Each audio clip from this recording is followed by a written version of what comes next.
Hi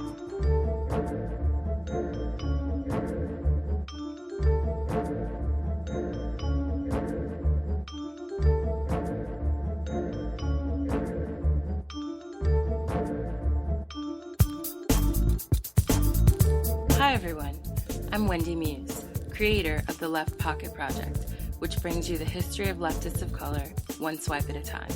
And this is the Left Pocket Project podcast.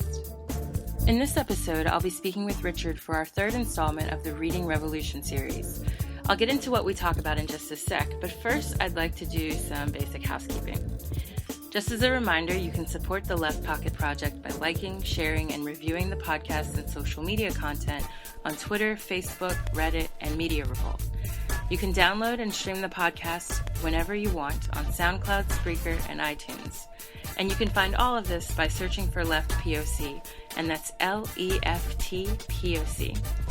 I also want to remind everyone that you can interact with Left POC on Curious Cat, where you can submit questions and comments for the podcast and for the Reading Revolution series in particular. Someone was kind enough to send in a question about our episode on Fidel Castro's speech, "History Will Absolve Me," and you'll have to listen further to hear our answer. Finally, be on the lookout for additional new episodes coming soon.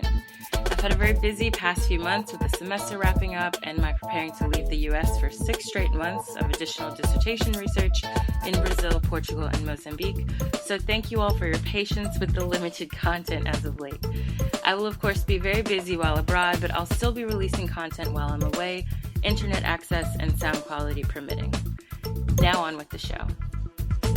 In this episode of the Left Pocket Project podcast, Richard and I have our third discussion for the Reading Revolution series, in which we read work produced by or that inspired leftists of color. Building upon our previous episodes, we decided to read the mini manual of the Urban Guerrilla by Brazilian communist, revolutionary thinker, and martyr Carlos Marighella.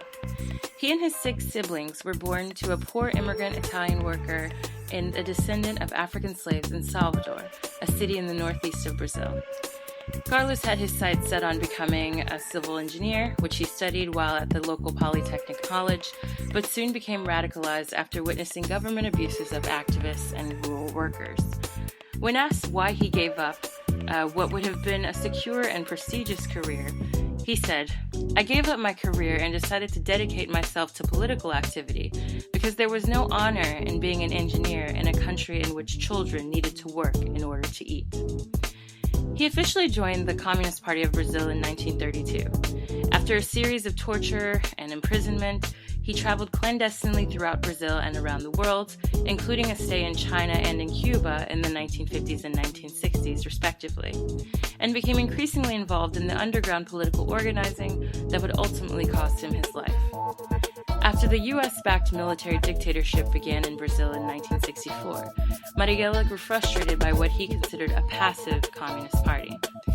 Seeking to truly put his politics into action and to fight for the rights of Brazilians under the military regime, he separated from the Communist Party to begin the revolutionary left organization known as the Ação Libertadora Nacional, or ALN. Marighella was heavily surveilled and known as the enemy number 1 of the dictatorship, and was eventually murdered in cold blood by police in São Paulo in 1969. Marighella's writing and organizing sought to bring greater visibility to the plight of rural populations by bridging their struggles with those of Brazilians living in major cities through a broad set of revolutionary acts, which he details in the mini manual. Here's our discussion of the text and how it translates beyond Brazil's past into our present.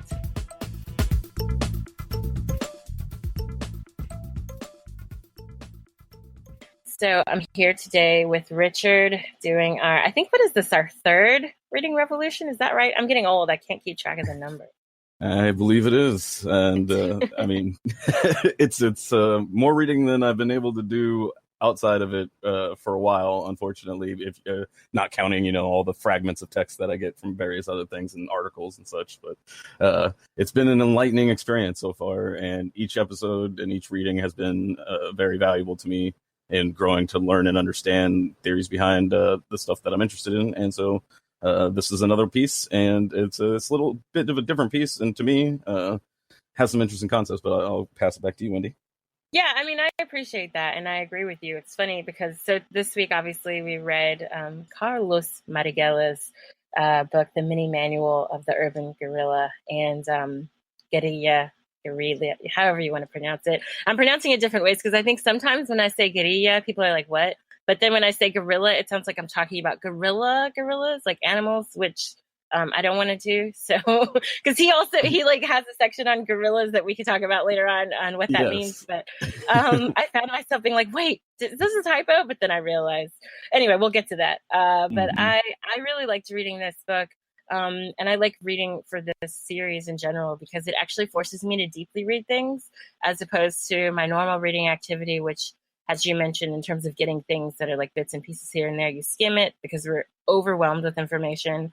Or, you know, for like school related stuff and dissertation writing, I'm kind of just reading sections or chapters or whatever. I may not read a whole book. I may have to read a book in a day as opposed to really sitting down with it and digesting it and taking in what's being said. And so I really appreciated reading this. And I would highly suggest, actually, for those of you who have been following Reading Revolution, if you haven't had a chance to read the other texts that we talked about for the last few episodes, definitely sit down with this one because it's very short, it's very straightforward, very clear. And I think he raises a lot of issues he raises the issues in a way that's easy to understand and kind of, I mean, I would say very easy to apply. And we'll get into that later too, because it seems some people would say, wait, he talks about violence a lot. And I'm not saying like go blow stuff up. But what I am saying is the fundamental theory and ideas that are sort of the foundation that he builds this text on are really important for us to apply in our own activism and our own way of thinking about any sort of left future in terms of politics and everyday life. So I personally was also really excited to read this and enjoyed it and took a lot from it. I was just going to say, for those that are listening to it using either naturalreaders.com or some other format or some other service that reads the text to you, it's been my favorite so far to listen to the semi-robotic voice say to me. And as we get into it, you'll probably, if you haven't read it already, you'll see why. Yeah, I can imagine it. If you were having a robot read this to you, it might make you get sort of hints of Westworld or something, like there's going to be a robot revolution. But anyway, for those who aren't watching Westworld, it's about sentient beings that are programmed and that end up having a slight revolution. But anyway, again, not related. Yeah, don't get me started. So on to MIDI Manual of the Urban Guerilla. I first just wanted to talk about the actual opening because he has his own opening for the text. It's a dedication to his comrades in arms who had actually been killed or imprisoned. And he says, you know, he does a lot of comparisons between what's happening in Brazil at the time and like the medieval governance and violence and the Nazi government and their violence. And, you know, all of this is very recent, like not the medieval stuff, but the Nazi regime is just around the corner in terms of time because he's writing this in the 60s. So it's very recent and on people's minds. And, you know, I think something for us to keep in mind as well when we're reading this, that he's not just talking about what's going on in Brazil, although obviously that's his primary focus since he's in Brazil and writing this about Brazilian anti-government struggle or anti-dictatorial. It's a very practical document in that way. Yeah, it is. But it's also, I think there are aspects of it that we can consider applying to other revolutions and other moments in time where we see people take up arms and fight oppressive governments. You can kind of see comparable moves throughout. So in his introduction, you know, one of the things that I found most interesting about this introduction is that he has these really important kernels of knowledge that he imparts upon us that I think that stuck with me as I was reading the text. One of them is that he says, like those comrades whose memories we revere, as well as those taken in combat, what we must do is fight. So basically he's saying, like, don't just say, oh, I feel really bad about what happened. I miss my friend. I miss my, you know, fellow leader, whatever. But actually take their memory and put it into action, which I think is something that's important for all of us to do instead of just sort of having these specters of oh, this person was a Black Panther member and they were really cool and we're going to put it on a t-shirt, but we don't have any understanding of like what they stood for, or we don't really want to take up comparable measures to change the government and change the environment that we live in. And the other thing I thought was great from this is that he says, under any theory and under any circumstances, the duty of every revolutionary is to make a revolution. So it seems kind of circular, but I think really applicable and important for us to keep in mind as we're discussing the rest of the text. Absolutely. That particular last quote about the duty of every revolutionary to make the revolution stuck with me as well. And I had to highlight that myself. It was and you mentioned the Black Panther aspect, and it was like Chairman Fred Hampton has done a lot of that for me, and like I constantly find myself challenging, is like, what am I doing? How can I be doing more? And like what, and basically how can I be doing more? And I find myself, I have to learn and understand things better before I can take good action, and this document reinforces that for me as well. And I'm sure we'll get into that when we get to that part of the document. I also really appreciate it as well, and this is something that Fred Hampton and many other Black Panthers also made very apparent when they were active, is he talks a lot about the importance of assuming responsibility for what's said and done. He says that we can no longer deny the facts or continue to say that the conditions for armed struggle do not exist. It is necessary to assume responsibility for what is said and done. Therefore, anonymity becomes a problem in work like this. The important fact is that there are patriots prepared to fight like soldiers, and the more there are, the better. I think that, obviously he talks about the importance of anonymity in being an urban guerrilla. Obviously, you have to hide from authorities and the like, but I think he's very clear about the importance of not being anonymous and putting out content like this, right? He's saying that, I'm writing that the armed struggle is necessary. We can't keep putting this off. I have to take responsibility for what's happening to my country. And I'm not afraid to do that. And he also he kind of adds new meaning to terms that you and I discussed earlier off air, but terms that are repurposed. Can you talk a bit about that part towards the end of the dedication? I thought your comments here were really important. Oh, yeah. I talked about how when my first impression of skimming over the document, I saw some words, and he lays some various aspects out. But, he talks about, street tactics and strikes and work stoppages and desertions and diversions. Is like, okay, that sounds like things that I can relate to. And then I see parts about executions, kidnapping, sabotage, terrorism, armed propaganda. I was like, that's a lot.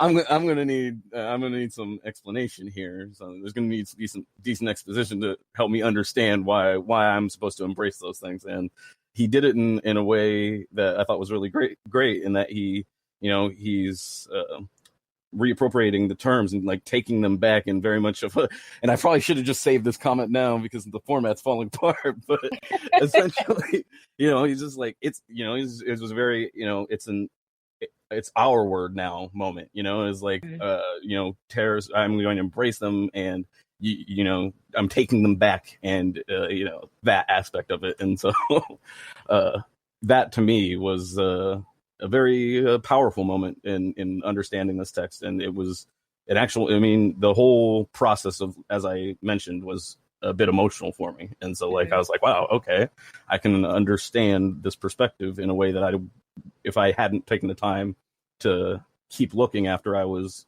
shocked by the words in the first place, I wouldn't have grabbed it. And I'm really glad that I was able to. And as you were talking about before, this deep reading and how we're approaching these texts really gave me that opportunity. And I can't, that can't go underappreciated for me. So. Mm-hmm. And it's important too, like he wrote this dedication, at least he wrote the dedication the same year that he was killed in 1969. And he says here, regarding taking back meaning, as you said earlier, he says the accusation of quote unquote violence or quote unquote terrorism no longer has the negative meaning it used to have. It has acquired new clothing, a new color. It doesn't divide. It doesn't discredit. On the contrary, it represents a center of attraction. Today, to be quote unquote violent or a quote unquote terrorist is a quality that ennobles any honorable person. because it is an act worthy of a revolutionary engaged in armed struggle against the shameful military dictatorship and its atrocities. And I think throughout this text, and again, we're going to kind of talk about this, but this laid out very clearly what the aim of the text was, instead of focusing on these words that they often, like the military regime or the press or whatever, often use to characterize people who are fighting for their freedom. Focus instead on why they're fighting for their freedom, right? Like who is actually enacting violence, who is actually enacting terrorism, and upon whom. And is this, these are not sort of acts out of nowhere, right? Any sort of violence, property destruction, etc., that the urban guerrilla is engaging in, at least according to the instructions in this text, right, should be based on the very important fact that, like, the government is oppressing people, and it's oppressing people to the point that it's torturing, it's disappearing people, it's murdering families, it's raping, it's killing children, everything. You can't just separate yourself and say, we're going to find a peaceful solution to this if your life is on the line. And I think that, I think it's very important and a very telling response to have, to say, let's not focus so much on semantics. And if we are going to focus on semantics, I'm going to reclaim them then, I embrace this term. That's fine. If I'm considered a terrorist, like, not me personally, but these are his words, right? He's saying that, you can call me a terrorist, but at the end of the day, I'm fighting a much more terroristic group of people who are murdering innocent citizens. So there's got to be a line, So. Yeah, if I'm a terrorist, whatever you are must be worse than that. So right, absolutely. and I thought that was very interesting, and so what I found also important is that these terms are relatively universal to these struggles, and that and Wendy had mentioned this off air, and that the revolutionaries and people that are the guerrillas that are fighting are always going to be labeled with these labels, and so by claiming them and repurposing them and reassigning what they mean in the way that they're perceived by the people that are hearing them, as opposed to the people that are using them, is very important. And so I was reminded of Angela Davis, and this happened a lot with the Black Panther movement and just Black liberation in general. Is do you approve of violent means, or how is your take on violence and in the revolutionary struggle? And there's a clip on YouTube you can find, and we'll probably put the link in the description, that where she talks about it's like, I grew up with the neighbors getting bombed and human bodies, parts of bodies seen on the street, and like this horrible violence, and then you're gonna ask me if I approve of violence in my struggle. Like, I just don't understand. And that, I think, it's captured in this as well, in the embracing of the necessity of the violence and the perpetualness of the violence being afflicted against the oppressed peoples, and so why being violent in their defense becomes a necessity. And as when you described, the situation in Brazil was atrocious, and the types of things that were happening were unimaginable, I think, for most people in the U.S. especially, and so to be in that situation, then it helps me understand the firmness with which Carlos goes through and makes his case for why this violence is necessary and righteous. Yeah, and to go sort of start breaking down what he says in the heart of the book, the meat of the book, right beyond the dedication, which in and of itself, as I said, I think it's great, right? It tells us a lot about his way of thinking and what we're going to read. But he starts to really define what the urban guerrilla is. He talks about the kind of person he is and what he or she has to do. It's very much a mini manual, right? Like, it's literally a manual. So it's like an instruction booklet on how to be a guerrilla. And we can talk a little bit more about what that means too, why he wrote it in this way. But I think that one of the things that stood out to me as well is not just his definition of what the urban guerrilla is. He says it's a person who fights the military dictatorship using unconventional methods, who's flexible, who's clever, who has to do all these things. He's basically like an everyman, right? A jack of all trades. He has to know how to do every damn thing.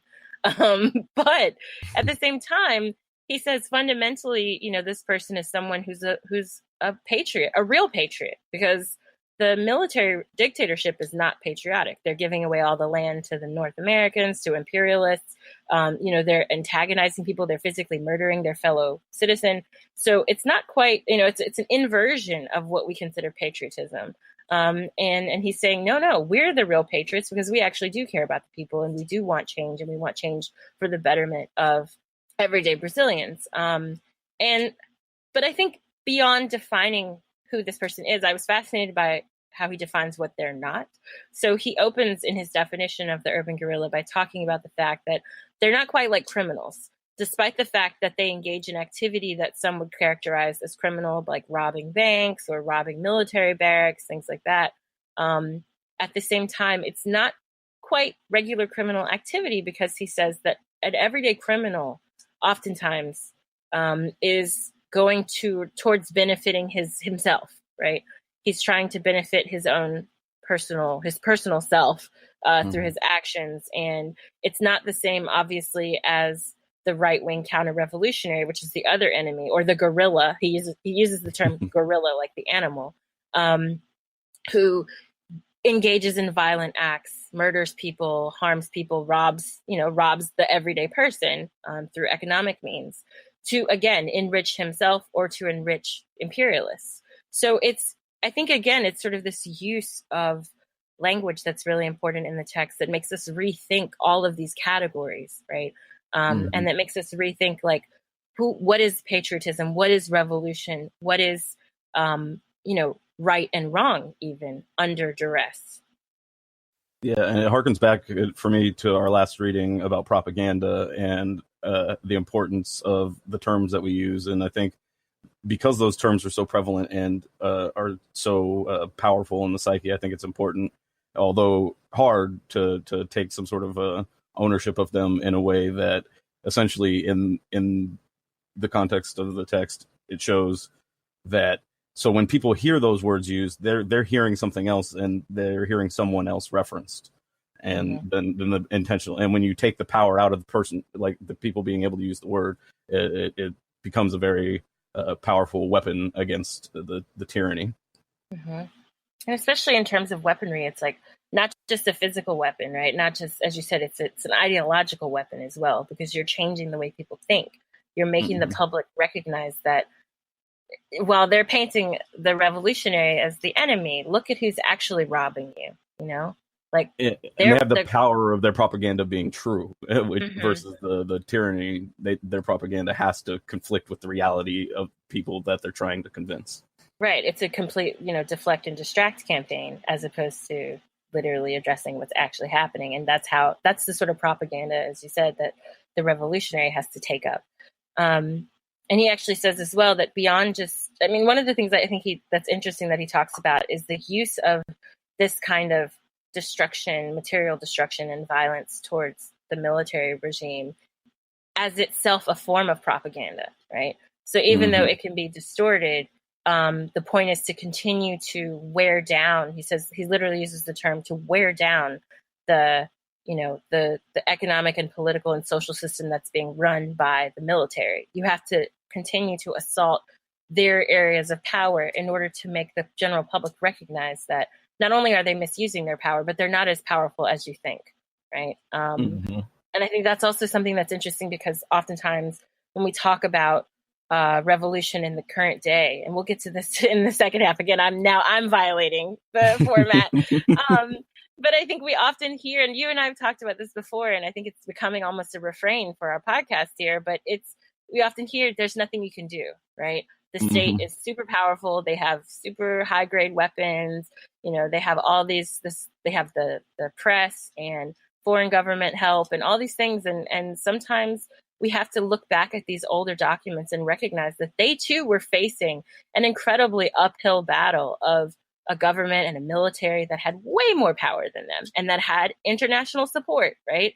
In the Brazilian case, they had the support of almost the entire West. And they were getting money and funding and military training and everything from the US, from England, from many parts of the world. And so it's kind of, it's bizarre that we look at a time period like the past and we say, oh yeah, they could do it because it wasn't as advanced as it is now. but it was then for them, like it was Yeah. advanced then. It doesn't seem like it now, but it was advanced for them, like the average person didn't have a helicopter. The average person didn't have, military grade weapons. And this is why he advises, rob the military barracks. If you're in the military, defect. There are all sorts of tactics that are ways to undermine power, because power ultimately is, we think of it as this abstract, all-knowing, all-powerful force, but ultimately there's always a gap. There are always holes you can punch in. And I think he's really pushing at sort of starting to punch those holes and to change the way people think about power too. Yes, and the whole manual is very systemic in the attack against the power structure that's the oppressive military tyranny, and so like each step and each part is builds on each other and has a compounding effect that any one action, it has its own significance, but each action adding on top of each other has a multiplying effect rather than just adding effect. Mm-hmm. And one of those things that he says that has to be something upon which we add and multiply is knowledge. So this is a pretty big one, and it's interesting and well timed because I've been seeing some debates online, and this is sort of a long-term debate on the left. But how important is it to read? How important is it to read sort of fundamental leftist texts, or how, do we have to really read Lenin, or do we have to read Marx, and do we have to read this person and know about that person? Well, no, you don't have to. No one's going to like put a gun to your head and say you have to read Marx, but it doesn't hurt to understand the ideological underpinnings of what you're interested in doing to change the world, right? It doesn't hurt. Just like I'm a Black person, and I think it's important for me to understand Black history, right?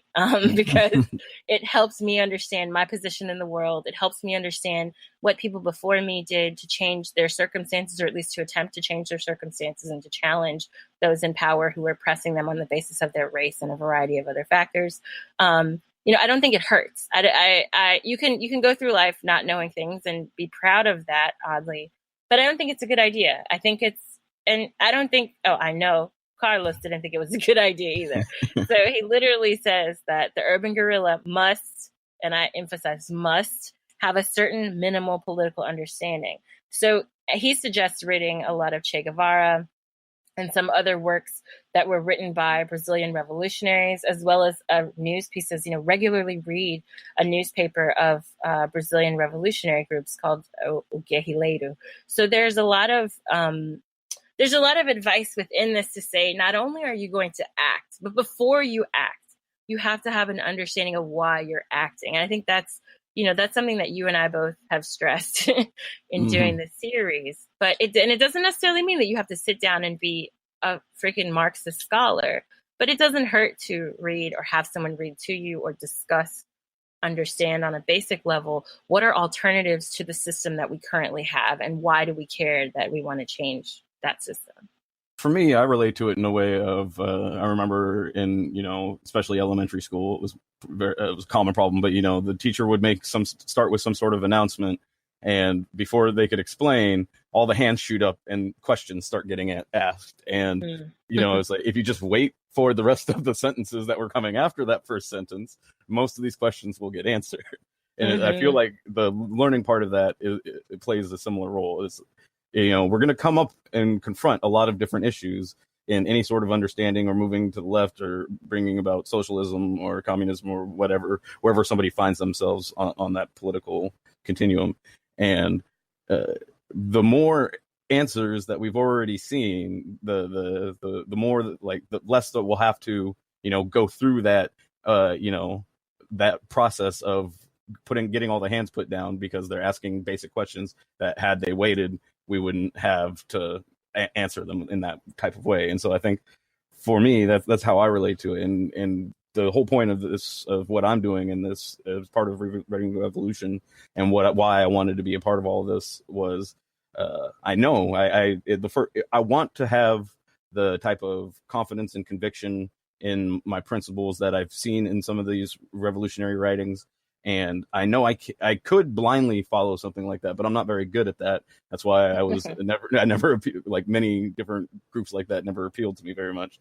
I have to understand things, and this has been invaluable. And so like seeing that reinforced over and over in the text that I'm seeing as well, that the people that are passionate and have actually, you know, put their lives on the line for these causes that they believe in, also abdicate that it's not just about feeling like it's the right thing to do, even though much of the stuff is very intuitive for a lot of folks and just feels like an accurate analysis. It's important to actually understand it, and how you come across that understanding is different for different people. Like I said, I've said before on our shows that I'm much more of an audio visual person, and so it's a lot easier for me to use the natural readers and follow along rather than just sit down, you know, on a chair and just read a book. And so, you know, there's also other types of presentations and other ways where you can get this type of information, and you won't be a Marxist scholar without, you know, doing the work of being a Marxist scholar, but you don't need to be a Marxist scholar in order to move the revolution forward. Right. And I think that one of the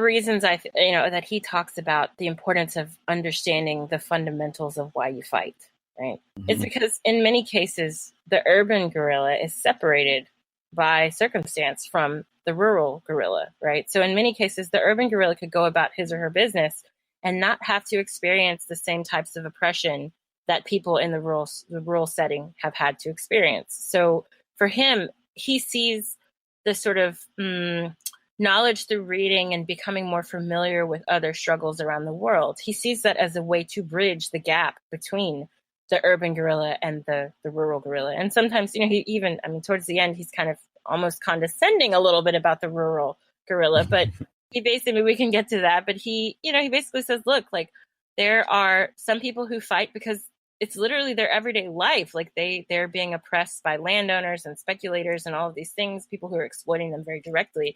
They may not have time to read a book. They may not have time to engage Che Guevara or whatever, but they know why. They have an understanding of the need to fight for their survival. Whereas someone in an urban setting who's, you know, comparatively privileged may not fully understand. And I'm saying not urban in the US. This is a completely separate, you know, separate political and social circumstances, but the urban, predominantly white person that he's writing to with this book, because he's living in Sao Paulo and he's writing Sao Paulo and Rio, which Sao Paulo is at the time, you know, still kind of predominantly mixed and white, not as black as the city where he was born in.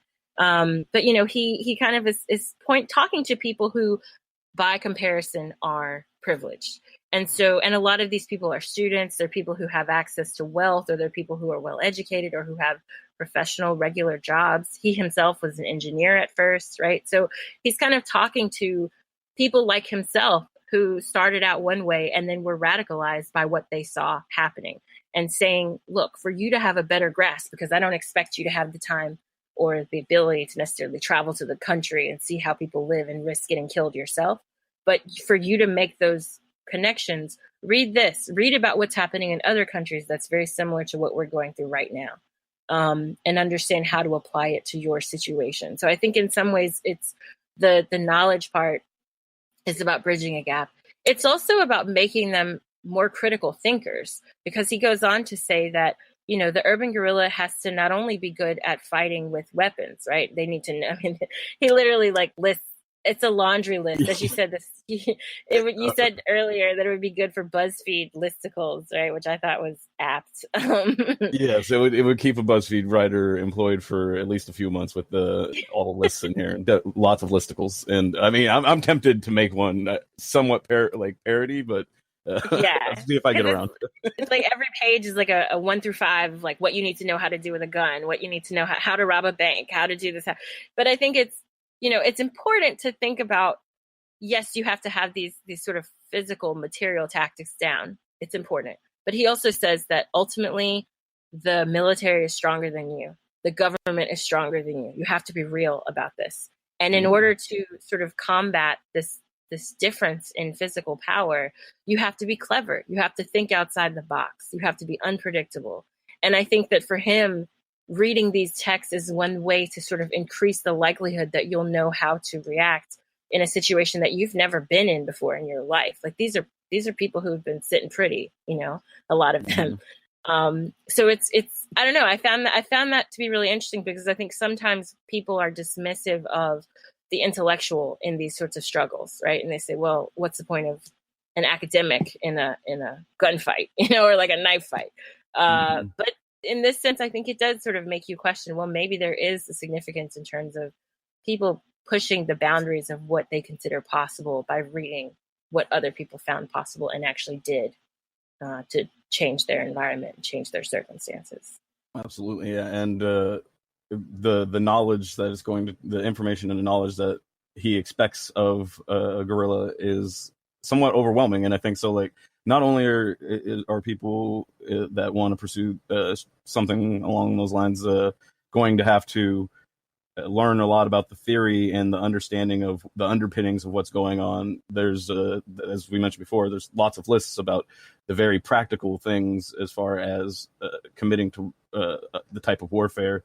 And it's important also to know that the enemy is studying. It's like you go to West Point and they're studying battle tactics down to, throughout history, and entire disciplines dedicated to understanding how conflicts work out, both at the micro scale of individual, confrontations to the larger scale war long term. And so there's a lot of responsibility placed. And he mentions, there's a quote about the tremendous cost of the Revolutionary War must fall upon the big businesses, on the imperialists, on the large landowners, and on the government, speaking more towards the expropriating of resources.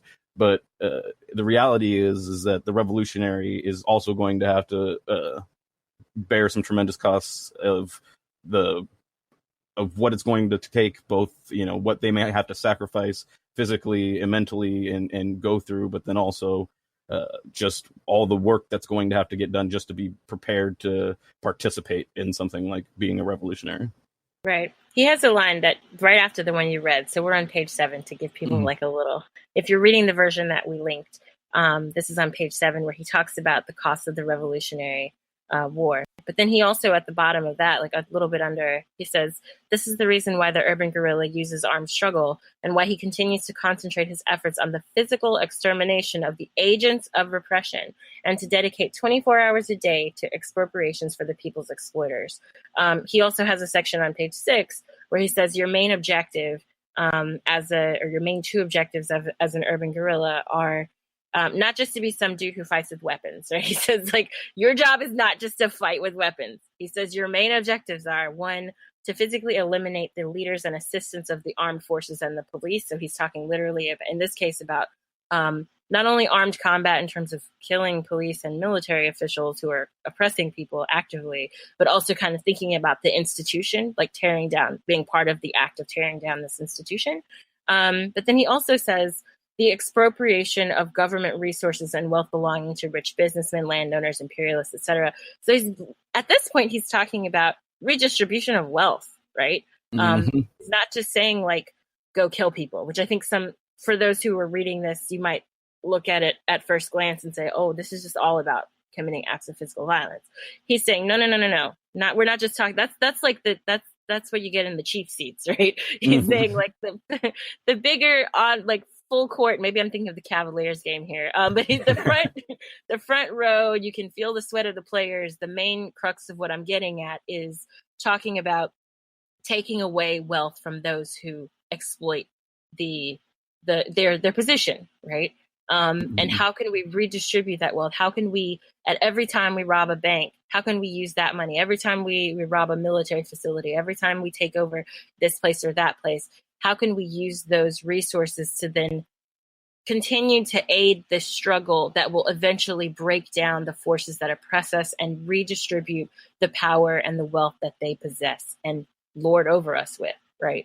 So it's there's an underside of it that I think sometimes people miss, and they glorify the violence part, but then they don't get around to the, like, you got to also give back stuff. Like you have to take what's theirs and give it back.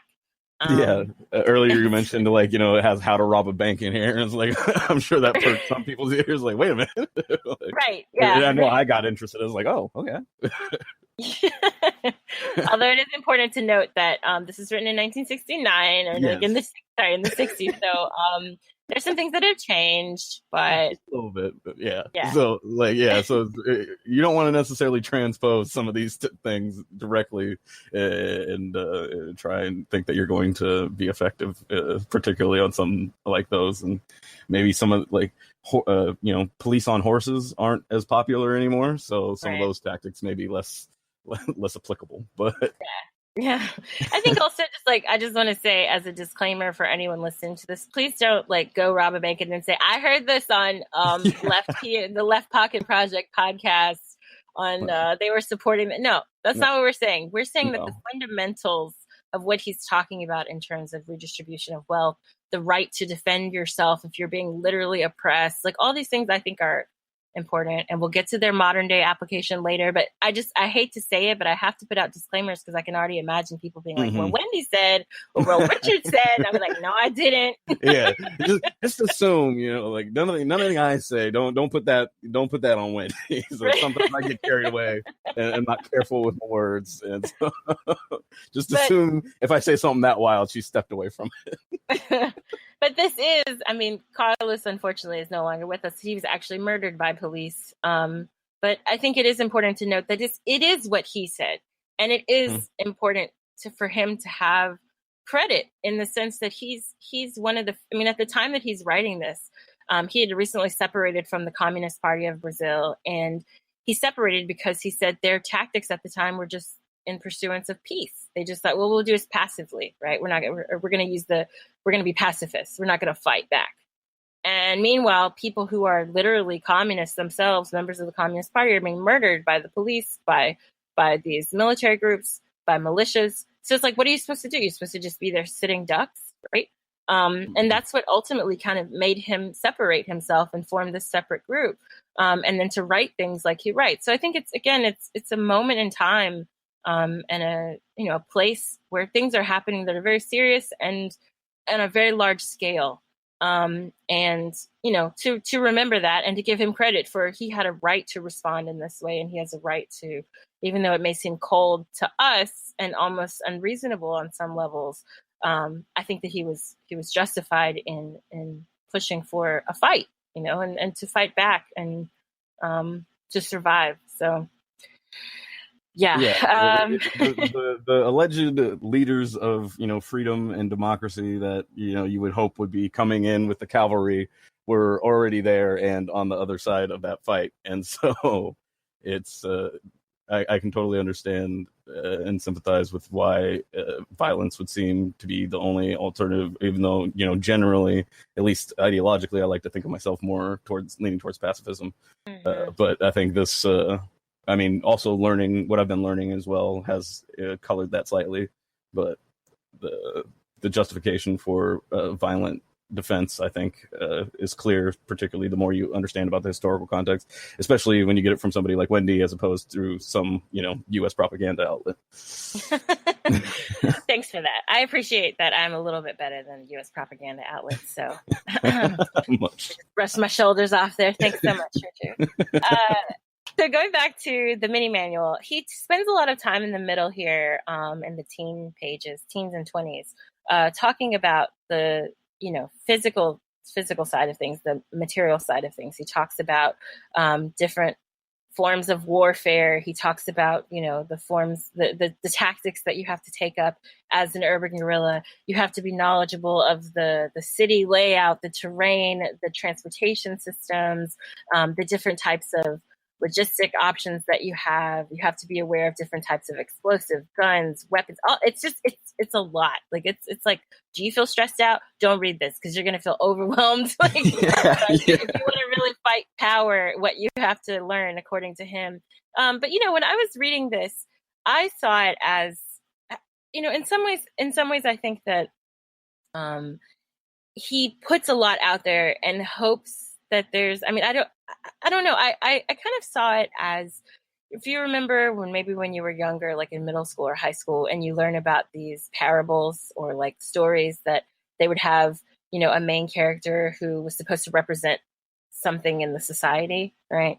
And there's this idea of the everyman, like this person is supposed to represent the average citizen or the average person going through something, and then there are all these characters who are like sin and beauty and love, whatever. They're from like the medieval times. It's a long time ago, but and in the Bible too, I think a lot of like older tales, that you read have characters that represent one aspect or another of society, and then they're supposed to get a lesson from it. And I read this book sort of like that.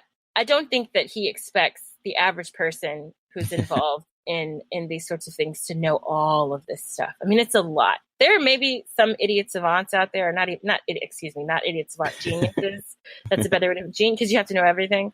A genius who's physically strong, who knows how to use a gun, who knows all the city layout where he or she is, who knows all the revolutionary history of that particular place, who can easily spot allies. Like, it's a lot. Who can run really fast. Like, maybe that person exists. Stockpile of Antifa super soldiers, Right, yeah. Or Black identity extremists who've been well trained, quote unquote. But, I saw it more as like you should at least be good at some of these things. If you can't do it all, be good at some of it. And he does sort of, as it goes along, he kind of talks about the place of certain people, right? And he says, like, for example, intellectuals or writers, write, like, do what you're good at. Find the thing that you're good at, employ that tactic and stick to it as much as you can, but also be ready to pick up a gun if you have to, or also be ready to, if you're a marksman, be ready to engage in some sort of propaganda at some point, right? So I think it's less about like, you have to know how to do everything, and more like you have to pick some of these things and know how to do them well, and then be able to operate on the fly if you have to engage in something that maybe isn't your strong suit. Yeah, exactly. That there's going to be, these are the types of knowledge bases that you'll encounter in this struggle, and the more of them that you have built on, the more prepared you're going to be. And you're probably not going to get all of them. You're not going to, become an expert, navigator on ships, and also, learn how to, the most proficient shooter, and learn how to use artillery well. But some basic level of most of the skills, the more you compile, the better. That's how I viewed it as well. Yeah, definitely. And I think too that in some areas where he starts to kind of drill down, those are the areas that I found most compelling, and persuasive for myself personally. For example, when he talks about the significance of information and how that can be used, he says, for example, that the chances that the government has for discovering and destroying the urban guerrillas lessens as the power of the dictatorship's enemies becomes greater and more concentrated among the population. So basically, and he talks about this a lot in terms of the armed response as well. He says, like, the more people you have doing this, the better. The more people you have for them to fight and to confuse the situation against the government, right? To make the government be split up in multiple areas, or make the police have to go in multiple areas for the fight, the better. And I think the way that he talks about information here makes it very clear as well that there's a very important role that people can play in terms of what they write, what they disseminate, and also what they gather as knowledge, right? He says that there on the left, if you're fighting a guerrilla struggle, there has to be a creation of an intelligence service, he says, with an organized structure. That's a basic need. Like, you have to have a deep understanding of what the military and what the police are doing. And I think this is why it's so important to, there are people during this time. There's a general named Lamarca who's discussed at the end of this text in the aftermath. But, there are people who were in the military who were engaging in helping the left and in helping these groups. So it's nice to have someone on the ins. It's kind of this long-term debate about inside outside, right? That's a good example of why you kind of need someone on the inside too, to know what's going on, to help with the outside. Yeah, it becomes he mentions the value, in that, how powerful and important it is, and like the reliable information passed on to the guerrillas represents a well-named blow at the dictatorship, and that the leaking of information has multiple effects. Not only is it powerfully used for the targeted action itself, but just the fact that the information is leaking becomes an issue, and as we see in other situations, and I think he captures that well there. Yeah, he definitely. I mean, I think this line about leaking is important too, like how you can use that to your advantage. Again, with someone on the inside. But so I'm laughing because I'm about to get to a part that I'm like, I don't know, Carlos. But he starts talking about that there's a duty of the urban guerrilla that he cannot evade. And that's, quote, once he knows who the spy or informer is on the inside, he has to physically wipe him out. This is the proper method approved by the people, and it minimizes considerably the incidence of infiltration or enemy spying. So this is on, I'm going to give you guys the page number, page 18. And it's followed by, after he talks about this, it's followed by a section on decisiveness. So like, if you shoot the informant in the head, don't doubt yourself, okay? So this is the part where I was like, let's talk about this, because it came like I was on board, and I'm like reading, and I'm like, okay, yeah, like I got it. I understand why you would have to rob a bank or do this or do that, or like blow up a military barrack or whatever, right? Kind of like what we talked about with History Will Absolve Me. I mean, we've touched on this sort of role of violence before, but what are your thoughts on, like, what is he saying here when he talks about like he says shoot informants? Yeah. Does he mean that literally, or how did you take that part? I don't, I was struggling with that a little bit myself, and I was thinking about it, and I mean, he said it's the method that was approved by the people. I feel like I probably didn't see a referendum on that. The vote on the 15th. Did you guys see the results? Yeah, I was like, so I mean, I was a little skeptical, and then it's just.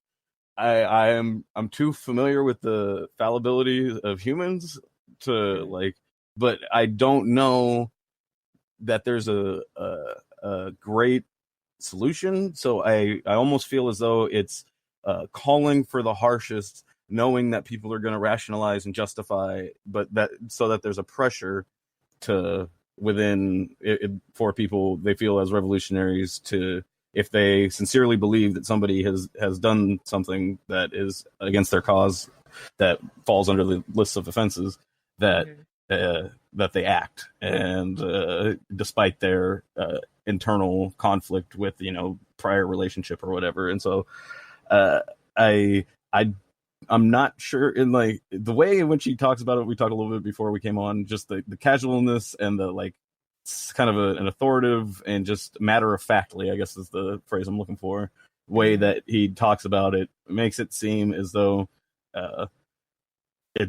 it's something that it had to be addressed, because it's informants and counter-revolution people that are acting against you, but from within the cause, are so destructive that there's a feeling that in this case getting it wrong sometimes is worth not missing the ones that you're right about. And so I guess those are some of the things that crossed my mind in processing that particular section. Yeah, I mean, for me, I took it literally, because I think he does, just because of the severity of the circumstance. Situation, right? Yeah.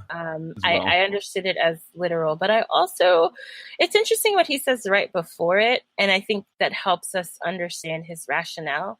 So he says, that the urban guerrilla's technique against the enemy tactic of having infiltrators and spies is, quote, to denounce publicly the spies, traitors, informants, and provocateurs. So on the one hand, you have to let it be known, like, this person has been betraying our cause, and then whatever happens to you, right? So that's like one approach, where you're not necessarily pulling the trigger, but you're saying someone else might, and it ain't my problem. I called him out, and whatever happens to you is your own shit. You did this, you brought this on yourself. But then I think what he says after that is what I think makes this, what he says that seems so harsh, it kind of lightens it a bit, because he says, quote, since our struggle takes place among the people and depends on their sympathy, while the government has a bad reputation because of its brutality, corruption, and incompetence, the informers, spies, traitors, and the police come to be enemies of the people, without supporters, denounced to the urban guerrillas, and in many cases properly punished. So it's almost like he's saying, look, ultimately, someone who is an informant and is a spy, or who does things against the cause intentionally, is someone who wasn't for the people in the first place, right? And who is someone who belongs with the rest of the people that we're against. So they're part of the regime that is physically and mentally, emotionally, economically harming us. And I think that, I don't know, I get where he's coming from. I personally, doesn't matter what I personally think, to be honest. I mean, it doesn't matter what I think in this case. But I think that I'm just like, it doesn't matter what I think. And now I'm going to tell you what I think. But I think that it's great that he does at least sort of, he couches this in a lot of discussions about the ultimate cause is for the people. It's not about individuals, right? It's not about seeing this informer as an individual person who betrayed the cause. It's about seeing him or her as part of a system that betrays the people, which is a different kind of approach to this sort of thing. And that the people are the judge, and that they ultimately are the ones that are going to determine whether the actions are in their interest or not. And so I think the sincerity and, like, essentially, I think part of the whole public denunciation also is that then someone, like, once that denunciation is made, then people start to analyze, situations, and they come to their own conclusions about whether that makes sense or not. And then somebody acts, and it's non-centralized. It's just somebody takes on as their responsibility to do what needs to get done in order to protect the people. Right. I felt a lot like, I mean, for those of you who watch TV, I watch TV. It's like always on in the background. I'm not necessarily paying attention, but it's always on. But when I was reading this, I was reminded a lot of what you see on The Americans. So The Americans is a highly problematic show, and I'm sure even more so for people who actually study the Soviet Union and who, focus on the U.S. and USSR issues during the Cold War. So, take this with a grain of salt. But one of the things that's interesting about the show is that the main characters in it are spies for the USSR, and they engage in these seemingly, when you see them acting, it's like cold-blooded actions, right? They have to eliminate people sometimes. If there's anyone who is found out or who's been, found out as someone who betrayed the cause, they have to kill them because they're always a risk. And I think that, when you see it written out here, it really sort of takes what you see in sort of fictional portrayals, and shows them happening in real life. And you say, God, can you imagine being put in a position where you have to choose what you're going to do when you're dealing with someone who has betrayed your cause, or who's ratted people out, or who's spying on you on the behest of a government that's actively, physically, emotionally, mentally, economically oppressing you. It's kind of, I think it changes the way we think about even stuff that we see in more fictional portrayals that we just kind of take lightly. We're like, oh yeah, of course it's a spy movie, so people are going to. But these are things that, like, people had to think about and weigh against their own personal ethics and wonder, what would you do in that situation? How would you rationalize it, if at all? Yeah, no, and I'm somebody that relates a lot of things back to various types of entertainment programs and stuff like that. And so without diving too far into that, I think it's one of the things that I think they're good at. I mean, they can give you a lot of bad ideas about how things work or so on and so forth. But one of the things that I think they can do reasonably well is bring, like you said, that question to your mind. What would I do in the moral and ethical aspects of those questions, putting aside some of the more, imaginative, practical aspects, but just, this is a tough moral decision. And what kind of things would I be using to assess my action? How would I behave? How would I judge myself afterwards? And there's a lot. We'll maybe get a chance to talk about it in the later half of the show. Just some of the shows and how those questions and this material has been relating for me, especially. But that's a point I got a little bit to, and I'm glad that you mentioned it. Yeah, and I think too what you mentioned just now is this idea of your own personal morals, right? And one of the things that I think this text does very well is, even though it's not stated explicitly, but it sort of tells us to remove the moral question, and wonder instead on a systemic level. This X group is oppressing other people. That's a fact. That's a fundamental basis upon which I am acting, as opposed to saying this is good, this is bad, and then worrying so much about normal understandings of who's good, who's bad, who's the good guys, who's the bad guys, who's the enemy, who's the protagonist. It's more of a question of like, X group is doing X damage to another group. And this is how I have to respond to that if I want to defend the rights of that group. Not because my God tells me so, or not because I personally feel like it's necessary or I feel good about doing it, but because it's something that will stabilize the country in which I live. I think it takes on a kind of it takes away a lot of the moral questions. And I guess you have to if you're telling someone, pick up a gun and defend yourself. He's asking us to kind of set the moral question aside and think about this in a systemic level, think about imperialism, think about, the social structure in which it's really like an expansion of the morality beyond the individual situation to the greater good, like greater aspects of society at large. And that can be dangerous, as we like, I mean, just saying it, you can think of how that's been manipulated or used for bad causes. But I think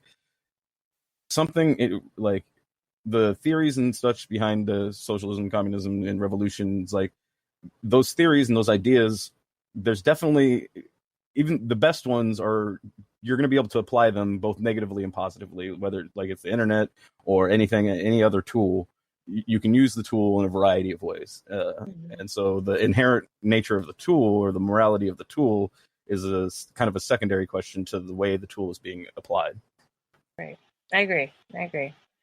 So before we get to the discussion of contemporary application and comparable issues, I just wanted to run down quickly of some of the issues that he touches on. I'm just going to do this really quickly as sort of a point-by-point thing.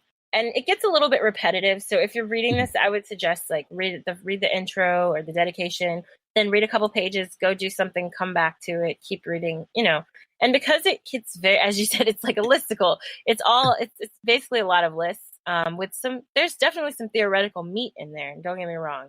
There's a lot actually, but I think, if the way he wrote it, it's in these sections that you can like read a paragraph and then go do something, come back, think about it, read another paragraph, and you can kind of skip around as well. But he goes on to discuss, as I mentioned, we left off in talking about the role of information and the importance of having like a left and urban guerrilla network of sorts for information and sharing of information. But then he talks about tactics a lot. He talks about the role of urban guerrillas in demonstrations. He talks about work stoppages and strikes, desertions, diversions and seizures, execution, assaults. And when he says assaults, again, it's not about man-to-man like combat. It's about robbing banks and things like that, and taking weapons and funds. Execution, kidnapping. And also, again, important to note here, not kidnapping of everyday citizens. So in Brazil, one of the things that was popular during this time is that they would kidnap government officials from other countries as a means of propaganda. So they would kidnap someone. They wouldn't abuse the person. They would just kidnap and hold him or her, and then ask for ransom, and then kind of make it a public thing. So to say, look, if you don't grant us these people who are imprisoned under the military regime, who were like, guerrilla fighters themselves that they wanted back, kind of like a prisoner of war trade, basically, is what they would do it for. They weren't just kidnapping random people off the street. Sabotage, and by that he also talks about not just sabotage in terms of individuals, but also sabotage in terms of systems. That also involves destruction of property through violence or through violent acts. Armed propaganda, which again is the use of these sort of acts of assault to then turn them into ways to get the general population on your side. Propaganda in print, which was my personal favorite section, because I am always like, I will be the one behind the screen typing during the revolution. He also talks about psychological warfare, which is interesting as well, because he kind of it's an example of him turning it on his head. Normally when we think of psyops, we think of like the government engaging in psychological warfare. But in this case, he's talking about ways that the urban guerrilla can confuse and distort what the government relies on in its own propaganda to then kind of change the narrative, and to kind of, I don't know. He mentions here, and I think this is also really specific to the time period, that he talks about how you can use the government's claims or the government's problems of censorship to its to your own advantage. Mm-hmm. So in the normal, like in the present day, we see a lot of like the government engaging in its own psyops and using the press to put out false information and to distort the narrative on its own. It kind of like it misdirects a lot and puts out disinformation. But at this time, the government was responding more with censorship. So the Brazilian government was literally like not allowing people to print things, or it would like take out whole chunks. They had like commissions where they would go through articles and take out whole chunks of articles before publishing them, etc. So what he's saying is to counter that by putting out the actual information and changing the narrative to the benefit of the revolutionary. This is something else that I thought was interesting, and then I'll get to one more section and you can feel free to chime in here. He talks about the significance of medical knowledge and never abandoning a comrade, which I thought was great. Like, he's like, at least have some basic ass first aid. If you're going to be an urban guerrilla, know how to take a bullet out, know how to wrap an arm, whatever. But also if you notice that somebody's hurt, don't leave them to die, like help them. But the thing that I think that I would like to hear from you about is the section on the 7 sins of the urban guerrilla. And I think this can help us kind of transition into contemporary application. So I'm just going to tell everyone what page that is on for those of you who want to read the copy we have. It's on page 35 where he starts talking about the 7 sins of the urban guerrilla. So let's talk about that. He says, there's no perfect urban guerrilla. Well, good to know. Thank goodness. I'm like, damn, you got to know a lot of stuff. Right. Yeah, that was relieving. Yeah, I was like, phew, good. The most he can do is make every effort to diminish the margin of error since he cannot be perfect. Okay, so these are the 7 things that one should avoid if he wants to get as close to perfect as possible. So let's talk about those. Yes, the 7 sins of the urban guerrilla. And I think the first sin is one that we've talked about a bit and talked kind of about in general, is he refers to it as the sin of inexperience. Mm-hmm. And I think that speaks to both the knowledge and understanding of your situation and the tactics of both your enemy, and understanding what tactics and advantages you have, but also just, simple mistakes that people make because they've just not been in these types of situations. And so even if they know what they're supposed to do, it's not instinctual or habit as it needs to be in order to be successful over the long term. Right. And one thing I think that's interesting in this section that he mentions that I was like, yeah, exactly. He says, like, don't underestimate the enemy's intelligence and don't assume that everything is easy. And that is super important because I think sometimes we look at people like, Trump or Republicans in general. I think there's a lot of like, yes, there's anti-intellectualism on the Republican side, like no doubt. But I think a lot of people assume that Republicans are just like stupid and don't know what they're doing. And in reality, like they seem to be doing just fine, like destroying things, and then liberals too, not just, but I'm saying in particular in terms of liberal rhetoric about Republicans, it's often one that sort of emphasizes how stupid they are. Meanwhile, they're passing bill after bill, act after act that's like dismantling our rights.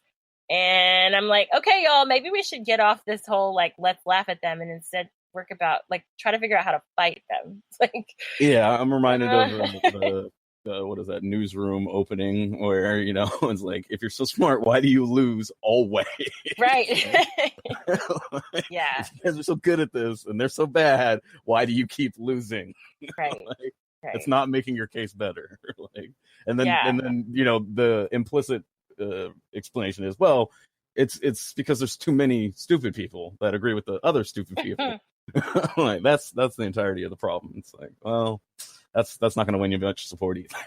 No, but I think the next 2 sins, the second and third sin, there's a lot of overlap, and then also I think could happen as a result of trying to follow what's in the manual as far as using actions as propaganda. It's important that the propaganda is centered on the purposes of what you're doing and not to gloat and he uses it as, the urban guerrilla, or the second sin of the urban guerrilla is to boast about the actions he has undertaken and to broadcast them to the four winds, the third sin being vanity. Mm-hmm. And so it seems counterintuitive to say, oh, you shouldn't, broadcast your wins. It's like, well, you need to do it, but in a way that furthers the cause, not in a way that is vain and shows and is trying to glorify yourself in a way that's not positive to the cause, but positive towards your own emotional, reaction to how people view you. Right. I mean, it's interesting because this entire text, it seems, one of the things I took when I was reading it, it seemed like the urban guerrilla is like acting alone all the time, right? Like there's hardly any, I mean, he has these sections where he talks about having the firing groups and like the training groups, little mini sort of learn how to use a rifle, learn how to use this kind of weapon and like plan certain attacks, but then disband. He goes into that a bit, which we can talk about later, but I think that throughout I felt it was, what is that? Hello? Yeah. Okay. I heard like weird feedback. I guess the government's listening to us now since they're talking about violence. I should just keep that in because right. No, but so he talked when I was reading it. I felt like a lot of it was like, I felt like the urban guerrilla was literally operating on his or her own a lot. Like I felt like as reading this, I was like isolating myself. I have to if I'm going to be an urban guerrilla, I have to like act alone a lot because it's hard to trust people and like. You have to get all this knowledge, but then like, how do you work with others? And when I got to the sins part, and he talks about not boasting about the actions, like it seems like sometimes if you're not on the underground side of it, how are you going to know who's engaging with this in these acts? And I think he also talks a lot about like confusion, right? How like criminals can confuse the situation and the government itself can confuse the situation. There are all sorts of people who act as like saboteurs on the government side too. So it makes people unsure of who's engaging in the act and why. And I think in some ways, the second sin about not boasting about your actions it has an underside that is like counterproductive too, because then you don't know who did it. Like you don't have anyone claiming the action. And so you don't know if it's good or bad or from what side it's just kind of unclear. But I think it's a good one as well because, and this takes us to the fourth sin about not exaggerating your strength. Because again, it reminds us like, don't get too cocky, right? Like don't get too comfortable, never get cocky. Don't assume that you've already won the fight. And it reminds me of what Lamont Lilly, who ran as vice president under the Workers' World Party in the 2016 election. It's a left party based in the US and has affiliates around the world. But he mentioned the other day on Twitter, he said, look, like there are all these Black revolutionaries right now who are getting killed. And, we have to be really careful not to broadcast what we're doing. And if we want to survive in any circumstance, there has to be a level of being clandestine about stuff and being silent, knowing how to walk strong, but in silence sometimes. And I think that it's good advice, especially, as we see more and more crackdowns in this country and longstanding crackdowns in other countries. Oh, they're here too. I mean, I'm not saying it's a new thing to crack down on Black revolutionaries in the U.S. But I think at least about it getting public, like people understanding it in the public, right? That this is a common practice in this country. I think it's very good advice. It's good advice. So. Yeah, and I think there's a very tactical reason also regarding the fourth sin is if you exaggerate your strength and then the tyrants are able to strike a blow, it becomes that much more significant than if you were viewed as being weaker than you truly are, and then you overcome something that they thought was supposed to overwhelm you. And so there's a tactical aspect to that as well that I think is important. And then he on the fifth, sixth, and 7, they can kind of be grouped in little pods. But 5, 6, and 7 are also comparable to those last 3, but work together as well. He says the fifth there's a little stretching going on there to get a good number. There's a whole what? A little stretching going on there to get a good number. That sounded right. Yeah, it could have been like 2 sins, but but the 5th sin is to not act in rash action. The 6th is to not to attack the enemy when they're most angry. You want to attack them, obviously, when things are calm, to surprise, right? And then the seventh sin is to fail to plan things, which sounds like me talking to my husband where I'm like, you didn't plan this? What do you think? Like, what are you doing? Right. It's very much like it sounds like, I feel like Carlos is like my mom or like me saying like, why didn't you plan this? This is why everything's messed up because you didn't plan, this, you got to take some time and like write it down. And so just wanted to get it started though. But it's like complicated because you can't have evidence of what you're doing. You have to operate clandestinely. You can't make any friends. You can't trust anybody. But then you also can't plan anything.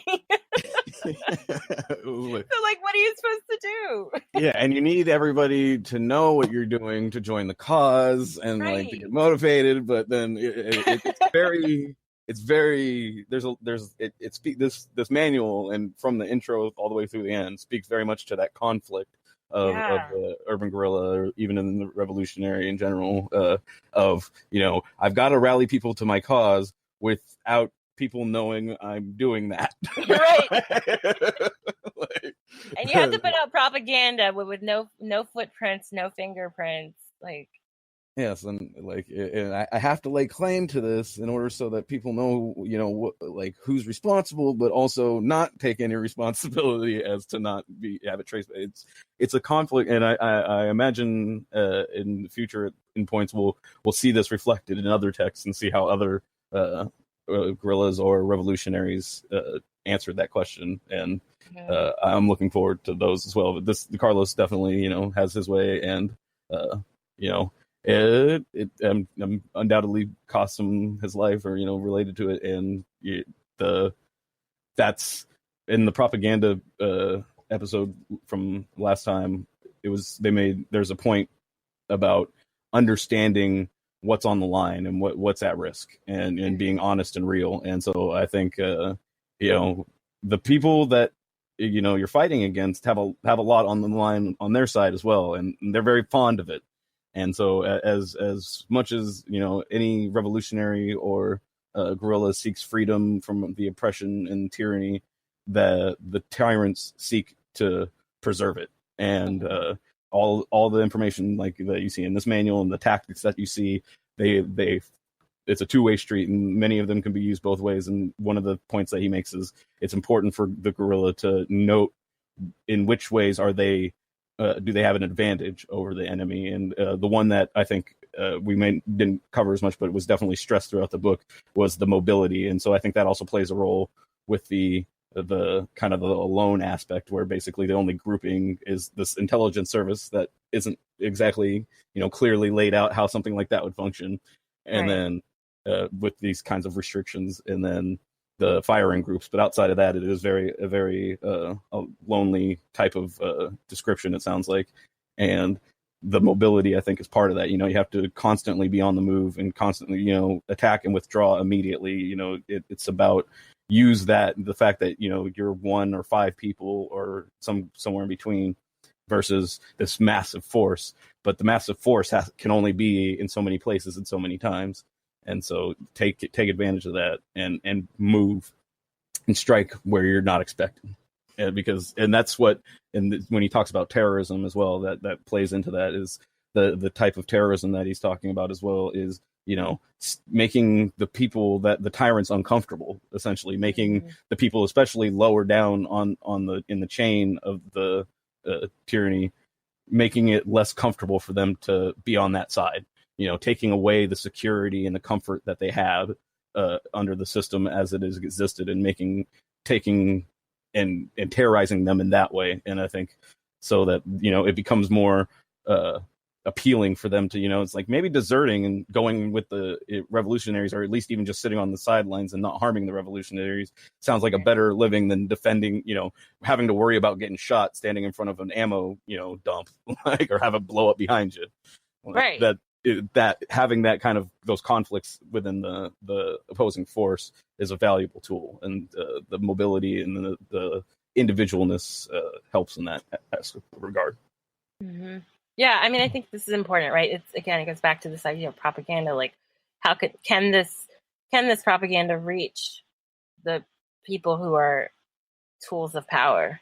And like, what are the tactics for that as well? can it be influential? Because I think I don't know. I go back and forth, and I think violence works in really mysterious ways sometimes. On the one hand, I think it can help definitely like make people realize, oh, like what's happening is wrong. Like put property destruction more so than physical violence. Mm-hmm. But I think that, property destruction makes people sometimes say, why'd you guys have to go and burn down the CVS? Like we use that CVS, and there becomes all these sorts of like defenses for the CVS as opposed to the people being shot to death.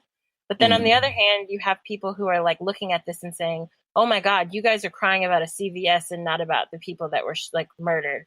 Maybe we should rethink our priorities, right? So it can work both ways. And I think on the general populace, but I think it also has like multiple facets on. It works in mysterious ways on people who are or like tools of power as well.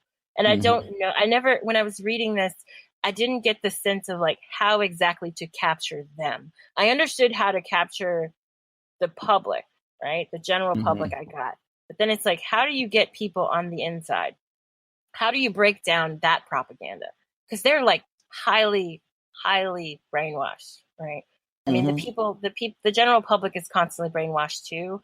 But people who, I saw yesterday, there was a Black military member at Fort Hamilton, I think it was, in Brooklyn. It was like a military base or like a training facility in Brooklyn that normally gets pizza delivered.